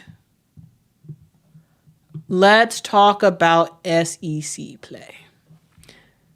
Because I want to talk about some of the games that I think y'all should be looking out for this upcoming SEC season. Because I feel like in general, the SEC, you know, that's the program. The SEC is the conference that a lot of people are looking out for. Even though, wait, hold on. Michaela says, I'm confused. Kate Martin is on her 6th year and playing. Did she have 2 COVID years or what? Didn't she have like some sort of like injury year or something like that? I think. Because I know if a player gets injured, then there's a, you know, if the injury happens at a certain time, then there's a possibility of another season for them to play. But I'm not quite sure about Cade Martin. That's the only thing I possibly think of is like maybe there was like an injury season that she had. But yeah. Bree Wayne says, we'll know how good USC is if they beat UCLA soon. Yes. All right, y'all. I think y'all want to get into SEC play. So we gonna get into it. But first, hello there says, hello there. Long Beach ain't good though. I know since I used to go there. But Donovan says, not in the sense Long Beach is good, but with no Juju or Raya, that was a big accomplishment. Yeah. It shows the rest of the players that like they actually can play without their 2 best players. Dylan said USC is not beating UCLA. Well, we are going to talk Pac-12 another day. But for today, we're going to talk about SEC play. So, y'all, the SEC conference, that's the big conference. That really is the big conference. And I wanna go over some of the games that I think y'all should be paying attention to. There we go. Thank you. Hello there. Hello there says Kate Martin had a torn ACL one of her seasons. Thank you. I knew it had to be some sort of injury thing. Thank you for that. All right, y'all. Let's get into SEC play. So as I mentioned earlier, that the SEC starts their play on January the 4th, and they play until March the 3rd. You know, some teams are going to play each other twice. Some teams are going to play each other just one more time. And, you know, they're going to there's going to be 16 total games in the SEC. So I do want to highlight some of the really interesting games. So some of the games that I have on my list of games to watch is January 21st, Arkansas versus LSU. And the reason why I have this game as a game to watch is because we're going to see Talia Scott go up against LSU. And I like Talia Scott is, a really good player for she's a really good player for Arkansas, and I want to see her play against some of the top competition. So this game on the 21st versus LSU is on my list to watch. Also, I would say this game against South Carolina on February the 29th is a game that I really want to watch as well. For Arkansas, for Auburn, I don't know. I don't necessarily have any like games I really want to watch for Auburn. I'll watch some games for Auburn, but the other games I really want to watch are Kentucky versus Florida on February the 18th. And y'all might be like, why does she want to watch that game? Well, the reason why I want to watch that game is because Ryan Howard is an assistant coach for Florida, and she used to go to Kentucky. So I want to watch that game to see how that turns out. I want to see the handshake line. I want to see Ryan Howard coaching against her former team, and I know that her and Coach Elzy still has a really good relationship. And they're cool with each other, but like I want to watch that game because I think it'll be fun. Not in terms of a competition level, I think Florida will beat Kentucky, but in terms of just watching those two in the handshake line and whatnot, to me that'll be pretty interesting. For LSU, there's some games I want to watch. Again, I mentioned the one about Arkansas that I want to watch that game, but y'all. Let's talk about January 25th. Now, this is a game. This is the game of the year. Y'all, this is the game of the year. This is LSU versus South Carolina in Baton Rouge. This is going to be the number one team in the country versus last year's champs. And we are really going to see who really has it, who is able to, because honestly, I think whoever wins this game is probably going to win the national championship. Like, I just, and so far, when y'all have asked me in the past, like, who's going to win? Who do you think is going to win between South Carolina and LSU? Before I would say, oh, LSU is going to win. One, because LSU is going to be in Baton Rouge. Also, I think just like the talent level of LSU's players is just like really, really good. But y'all, I'm weakening on my stance a little bit.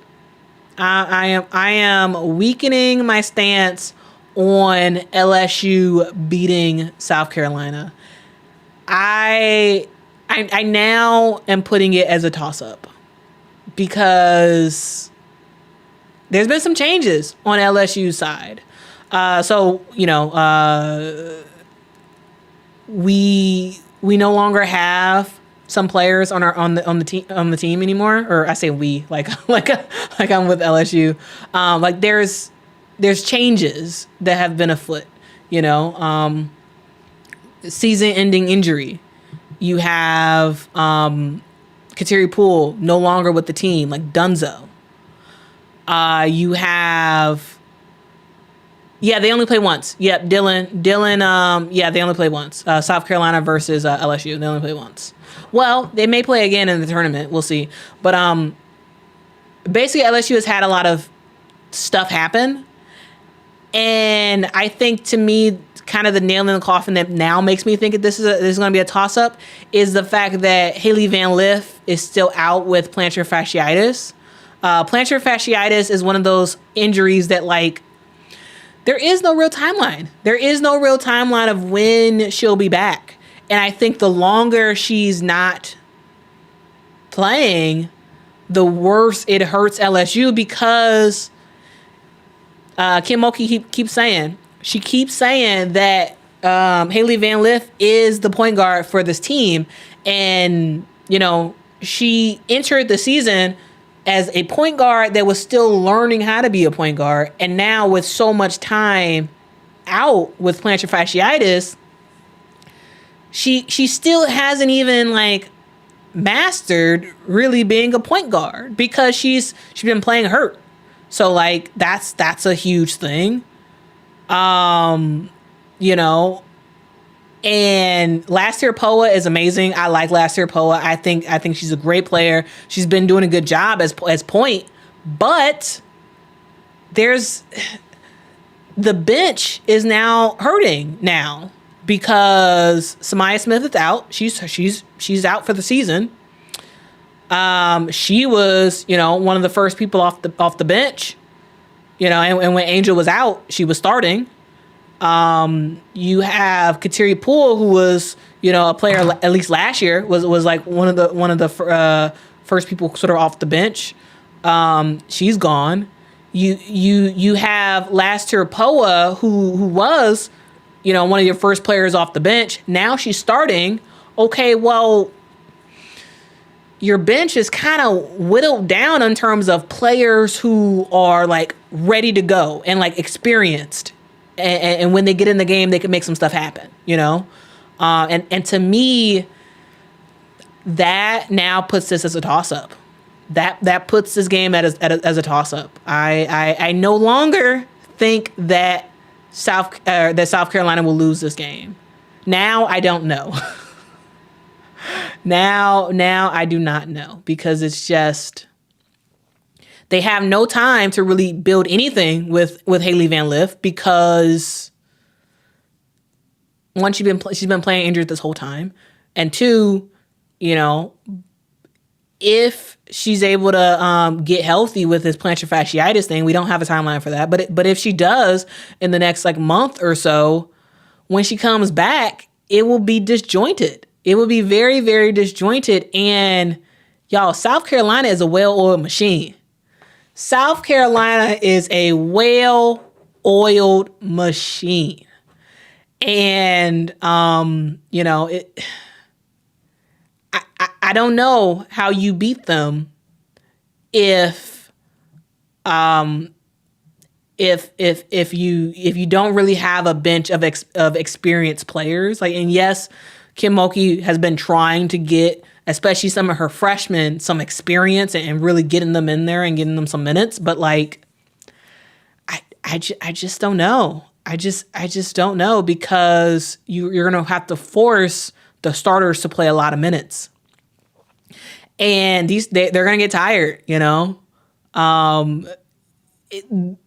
feels like LSU is going to turn into the Aces.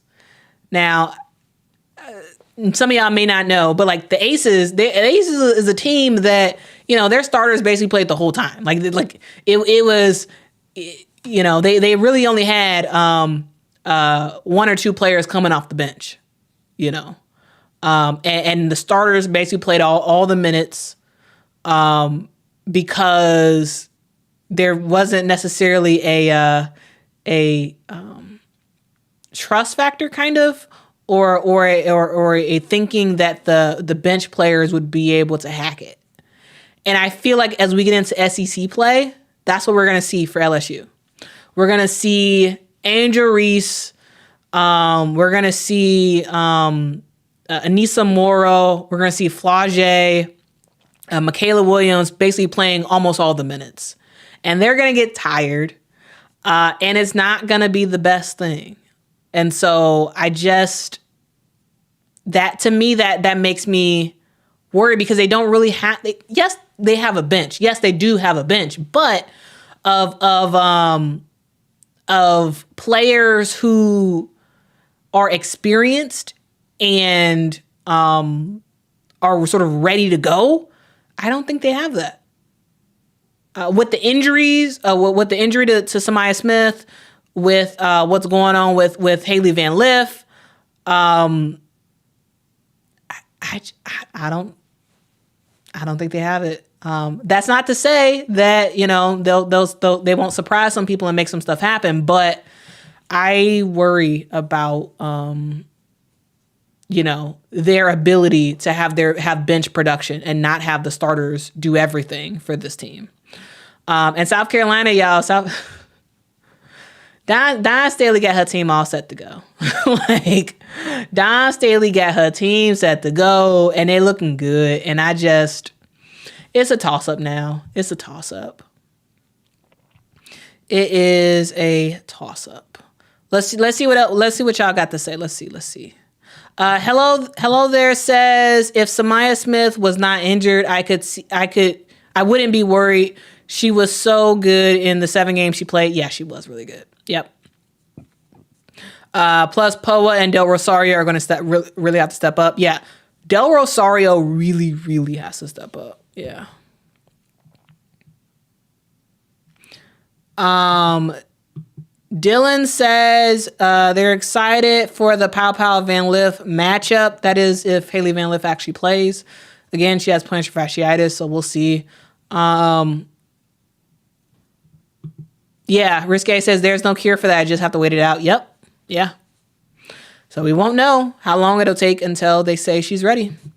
I wonder if Haley Van Lith coming back is going to disrupt the chemistry. Pow got 8 assists and no turnovers last game. She's getting her groove. Yeah. Like, if Haley Van Lith would have never transferred to LSU, Laster Poe would be the starting point guard for LSU. She has earned that position because, you know, she waited her turn, basically. She waited her turn. Alexis Morris was gone, like, you know, went to the WNBA, and it was her time. And then Haley Van Lith gets there, and now last year Poa is off the bench now, you know. But with Haley Van Lith out, you know, we're really seeing what last year Poa can do. She can ball. And I think she's a starter for a lot of other teams around the country, for sure. And it's possible that you know, Haley Van Lith coming back might hurt chemistry, because it'd be different if Haley Van Lith was a very, very experienced point guard, but she's not. She's still trying to learn to be a point guard, and so I think that's gonna hurt a little bit, especially with her being out with injury. But, you know, we'll see what happens. We will see. We will see what happens. Quinn says, I agree with the toss-up now because I think South Carolina plays more disciplined and have length advantage, but LSU has a couple of dominant scorers, and Morrow, Williams, and Angel is Angel. Yeah, she is. Risque says, ain't no way they beating my Gamecocks. No way. We'll see. We'll see what happens. I think I've improved in my thought process about this game. I went from LSU's gonna win to now it's a toss up. Hey, who knows? After we start to see some of these SEC games, who knows? Maybe I'll move up to South Carolina's gonna win. We'll see. We'll see. Aubrey says Kateri Poole was turnover prone. Like, yeah, she got some turnovers. Yeah, she did get turnovers, but I also think she was a player that you can put in there that wouldn't severely mess up the team. Like you could put her in. Yeah, she'll get some turnovers. Sure. Yeah, she'll get some turnovers. But overall, she didn't really hurt the team that much. You know, she also could shoot the ball. She also could shoot. She didn't shoot that often, but when she did, she could shoot. So, you know, that's something as well. Hello there says, another concerning sign is the starters for LSU all played 30 plus minutes versus Coppin State last game. Yeah. It's kind of what I was talking about a little bit. About how I think they're gonna have to play a lot of minutes. Yeah, Risque. Gamecocks play unselfish and are very disciplined and can hit the three. Yeah. Shout out to Tina Pow for the three. But there are other players on South Carolina that can shoot the three better this year as well. Jason says it's going to be great to watch. South Carolina are too strong and they are drama free. Yeah, they are. Bree Wayne says, ain't no way Moki can outcoach Dawn. Quinn says, I think LSU plays better without Haley Van Lith. Everyone can play their natural position without her on the floor, and they don't miss the scoring. Yeah.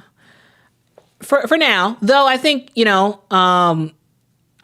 if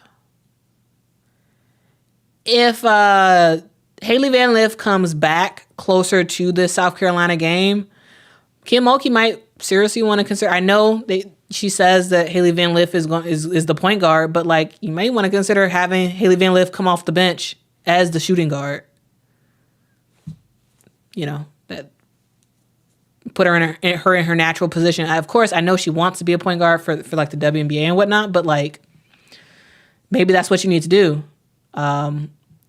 AG Hawaii fan says, I think the LSU versus South Carolina battle is going to be interesting. Off topic, but I'll be off for Christmas shopping in Honolulu. All right, AG Hawaii fan, you gotta make sure to get your Christmas gifts.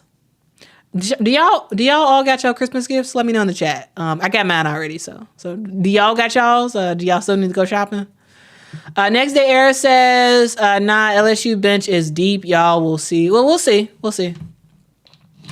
They have a bench. It's just not experience. And that's what I worry about versus a team like South Carolina. Because South Carolina is going to expose them. Jason says, Haley Van Lith should have never left Louisville. Well, maybe not. Aubrey says the key factor for me is for LSU to win will be Del Rosario. She doesn't have to do too much, but just be a presence on the floor and play good defense. Yeah. And she has to be strong in the post. Like Del Rosario, she's a big player, but like she is not strong yet. Like she's still, to me, watching her play, she's still a bit too weak in the post. Like bang against these girls. Like you fine. Like don't be nervous. Like bang against them. I think she has to get a lot stronger. In my opinion, yeah. She has talent, but she has to get stronger. Next Day Air says Poa is a silent assassin. Remember, Alexis couldn't guard Caitlin Clark in the Natty. Yep. Yeah.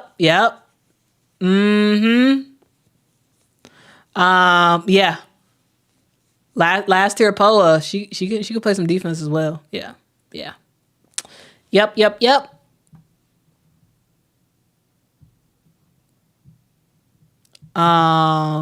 Jasmine says, Kateri definitely made an impact. She did. Rusty Nail says Alexis Morris was basically a shooting guard like Haley Van Lith. Yeah, but she played a point guard, and she figured out how to play a point guard, and how to control the team, which is something that Haley Van Lith is still trying to learn.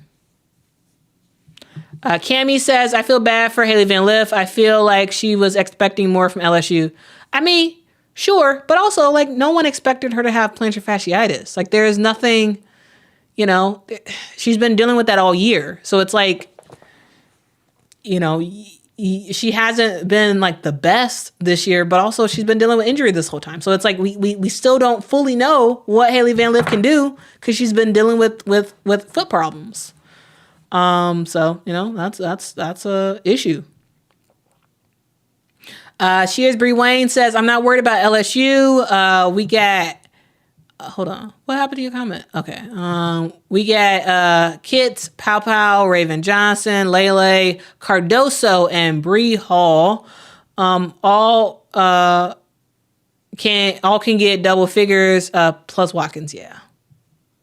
Y'all, I can't wait to see some blocks from Watkins. That girl can get up there. She can get up there. And then you also have Malaysia Fulwale that can come in and do something too. So yeah. Cammie says no toss up. Gamecocks will prevail. We'll see. We'll see what happens. We'll see what happens.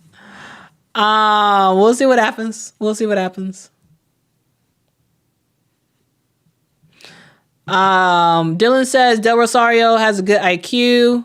All right, y'all. Let's continue to look at the rest of this SEC schedule and some of the games. That'll be pretty interesting. Let's see what other games should be interesting.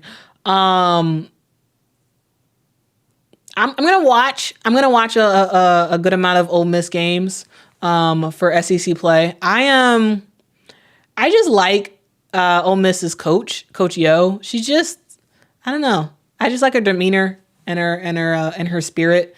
Her team isn't like gonna make like.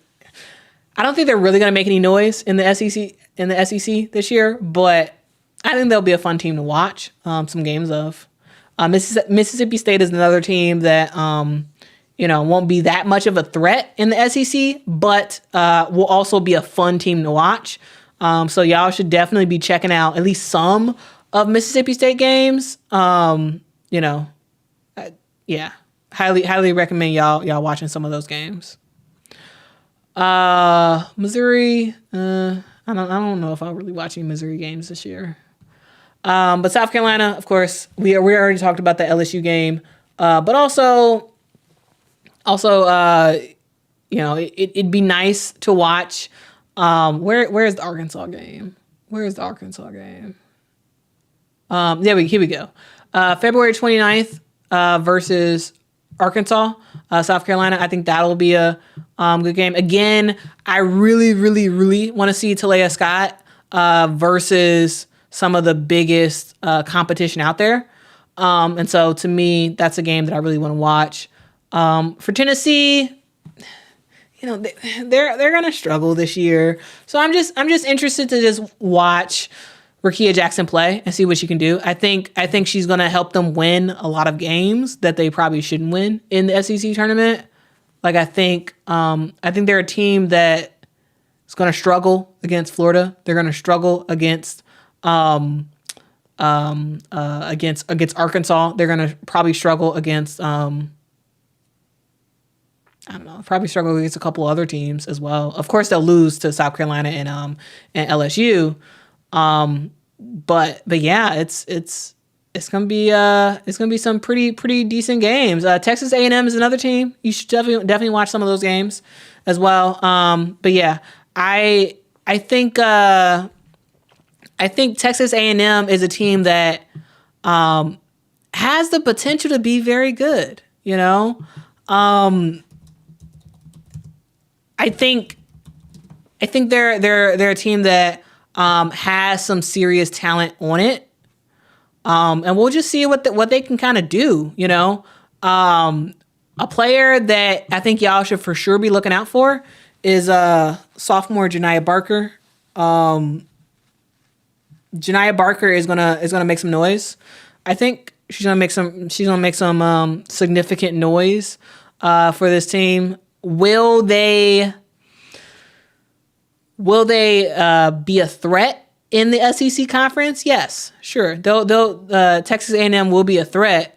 I don't think they'll lose a lot of games. They'll of course lose to the bigger teams in the conference, but they'll make some noise. And I also think they have a good chance to make it in the NCAA tournament. So we'll see what y'all got to say in the chat, but like Texas A&M is pretty good. And they're a team that, again, we will see what they can do. Because they got talent. It's just about, are you able to, yes, you'll lose to South Carolina. Yes, you'll lose to LSU and whatnot, but I'm interested to see how they play against these teams. Like you can lose, but you can also lose with some grit to you, right? You can make it. You can really make it a game. So yeah. So I'm interested to see Texas A&M how they play. So yeah. What do y'all think about Texas A&M? Let me know. Let me know in the let me know in the chat below.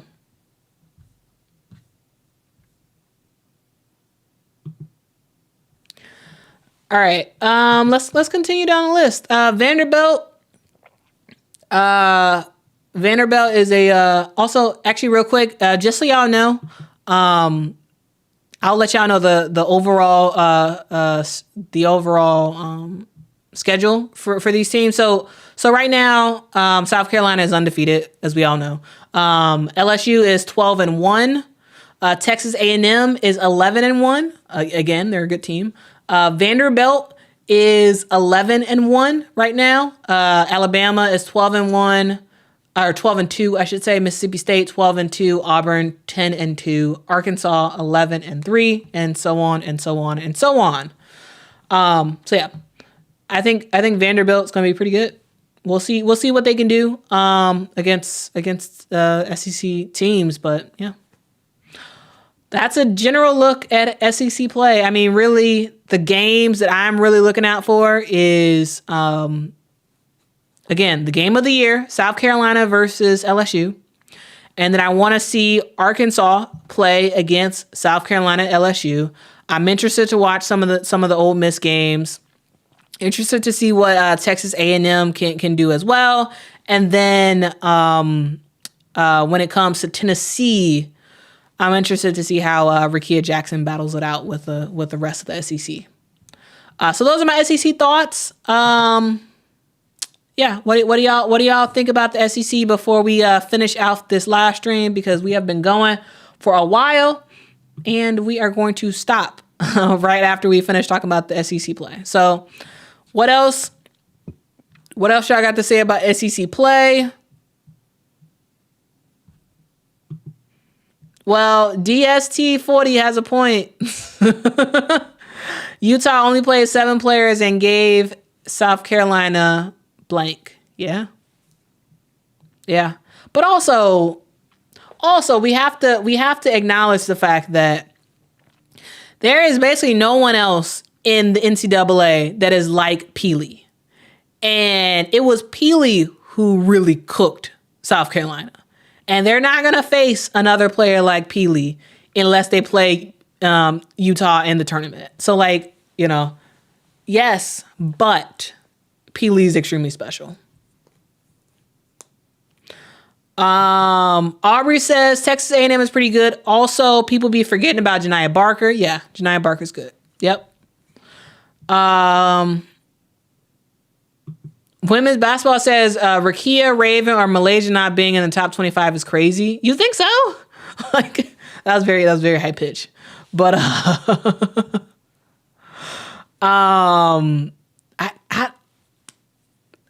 I'm okay with putting Rickea there, but I think partially the reason why Rickea was not there is because she was out. She's missed several games so far. So I honestly really think that's why she's not there.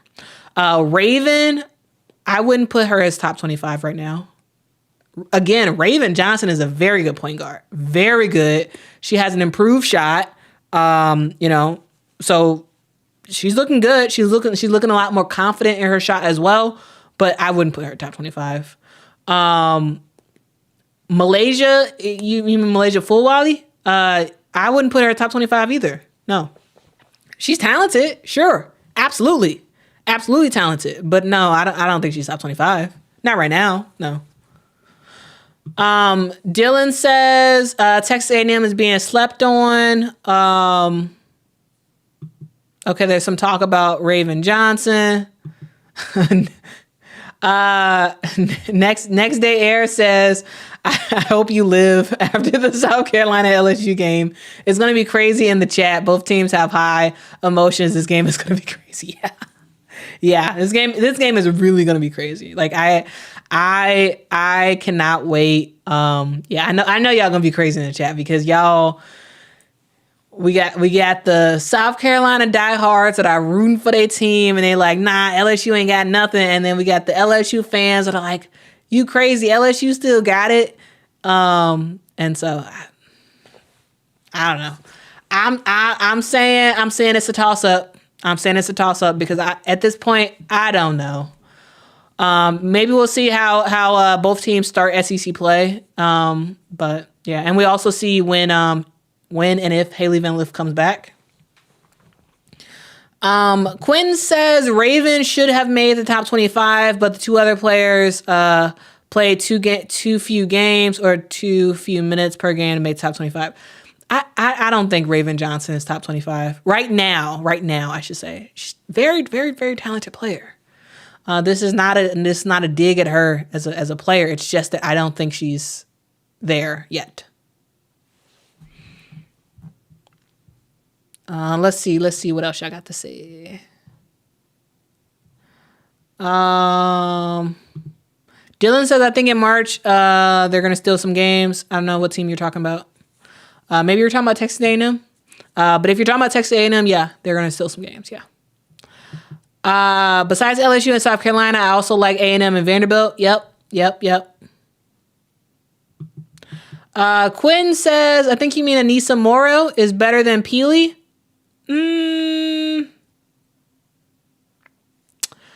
I think they're...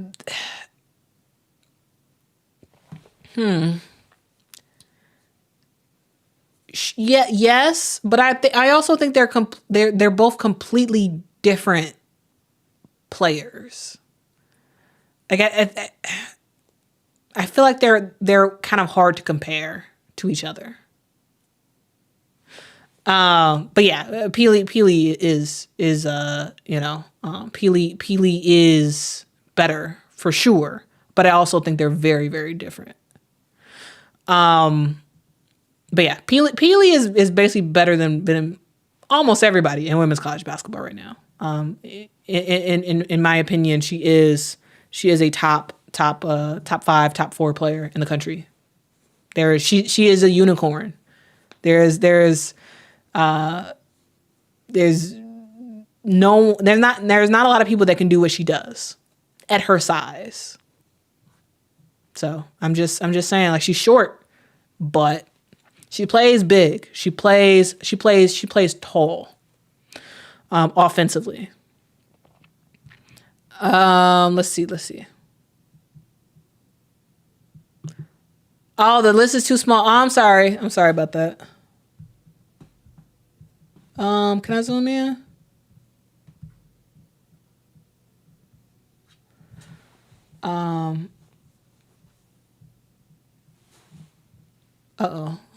There we go.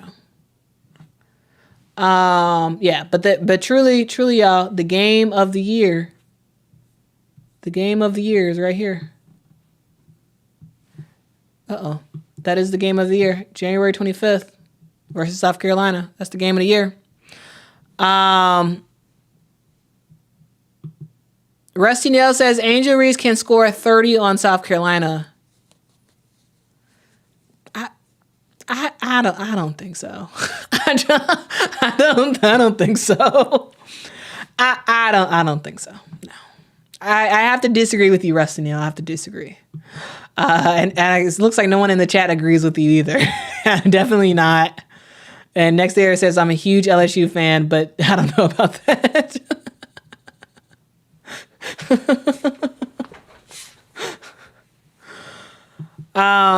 South Carolina got too much firepower for LSU, and their bench is just as good. Imagine if Aaliyah would have stayed another season. Raven on a revenge tour because Caitlin embarrassed her in the Final Four. She is on a revenge tour. I love it.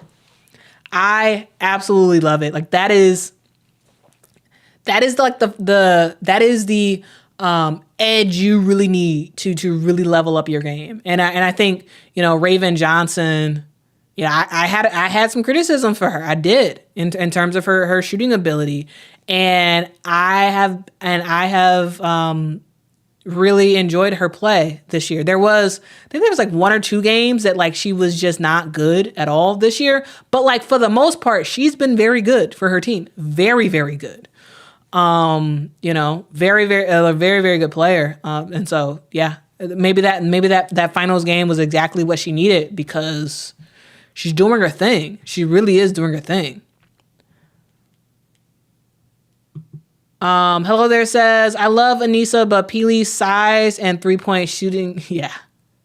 And the thing about her, she shoots and her back foot like pops up when she's like shooting the three. I think it's it's kind of funny. Yeah, Rusty. Yeah. Anissa Morrow's from Chicago. Yeah. We do. Yes. We do need an all-star game for the NCAA. Like that would, can you imagine the amount of money that would make? Can you imagine? Like that would make a lot of money. A lot of money. I don't know how the NCAA pulls that off and still keeps their sort of we're amateurs status to have an all-star game. But like if that happened, y'all, the NCAA would make bank. Like bank. Can you imagine Caitlin Clark and Camila Cardoso and and Angel Reese or something like that, like being on the same team? Like what if you did like East Coast versus West Coast NCAA teams? Like that would be awesome. Or even if you decided to keep it within conferences, let's say you have an all-star game where it's the Pac-12, rest in peace Pac-12. They're gonna be gone at the end of the season. But let's say it was the Pac-12 versus the SEC all-star game. Like, dude, like that would be next day air. That if that happened, that would be phenomenal. Phenomenal. Oh my goodness, that would be phenomenal. But it will never happen. It will never ever happen. But if it did, that would be great. Let's see what else I got to say. DST40 says Texas don't sleep on them. Yeah. Texas is a good team. I'm for sure not sleeping on them. They're really good. They are really, really good. Risque says Raven has doubled her 3-point percentage. Dylan says, put me on a wait list for all-star NCAA tickets. Like, man, I would be getting my tickets quick, fast, and in a hurry. Quick, fast, and in a hurry, man. That would be awesome. That would be very, very awesome. Next to Eric says Yukon versus South Carolina is going to be crazy too. Got to watch that one too. I mean, yes, that'll be sure. That's a game to watch. I would say I'm less excited about that game as I was at the beginning of the season, mainly because how many injuries Yukon has sustained to the point where sure, they're going to be competitive, but I just don't see them as like a huge threat. So it's not like that game. I'm going to watch it for sure. I'm probably going to do a live stream about it after the fact, but that's not really a game that it's not the same game I was looking forward to seeing when the season first started, if that makes sense.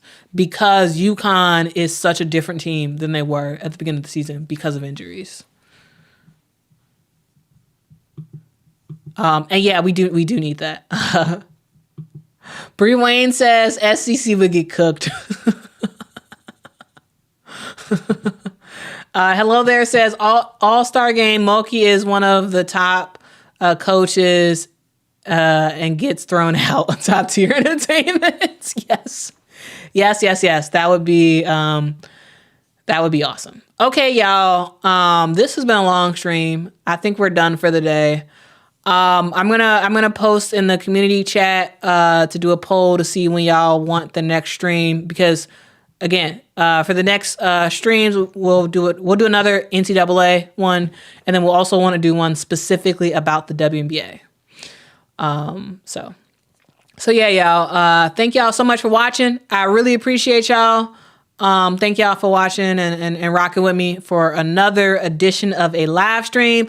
Let's see the last remaining comments y'all got. Feast says Lady Gamecocks all the way against Huskies. No AZ FUD. Yep. Quinn says Yukon never wanted that smoke with the Gamecocks. And hello, next day air says facts Staley on the other side gonna attack next quarter. Yeah.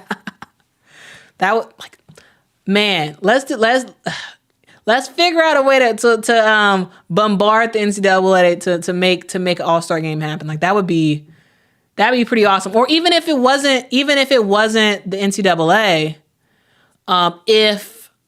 if let's say Bleacher Report or TNT or ESPN or some company after the season, like right after the NCAA tournament was over and the championship was named, if they decided to hold their own unsanctioned All-Star game, like that would be phenomenal. Yeah. So if the NCAA can't do it, maybe one of these other giants in the media space could do it. Can make something happen. That'd be awesome. But anyway, I appreciate y'all. We'll finish off with Next Day Air, who says Asia Wilson. She was on podcast. It was fire. Go watch. I think you're. I forgot the podcast name, but I think I know the podcast you're talking about. It was really good. Y'all should watch that. It's I forgot the name of the podcast. But yeah, anyway, y'all should look up Asia Wilson podcast, watch it. It was great. All right, y'all. I will see y'all next time. If y'all can, please hit that like button on y'all way out. It'll help the people who watch the replay possibly get this in their feed. I appreciate y'all. Lots more to talk about next time. Enjoy the holiday season. I wish everyone a Merry Christmas. If I don't talk to y'all before that, All the Smoke. There we go. Thank you, Quentin. All the Smoke podcast. There we go. Yeah, I should watch that. Look up Asia Wilson, All the Smoke podcast. It's good. Watch it on YouTube. I know that it's like an actual podcast that's like audio, but I don't actually just listen to the podcast. I actually just like watch it on YouTube. So it's there. Hit that like button on y'all way out. I appreciate y'all. If y'all haven't subscribed to this channel, please subscribe. Wishing y'all a Merry Christmas. If I don't talk to y'all before then, Happy New Year. Though I'll talk to y'all before the New Year. But anyway, until next time, guys. Bye, y'all.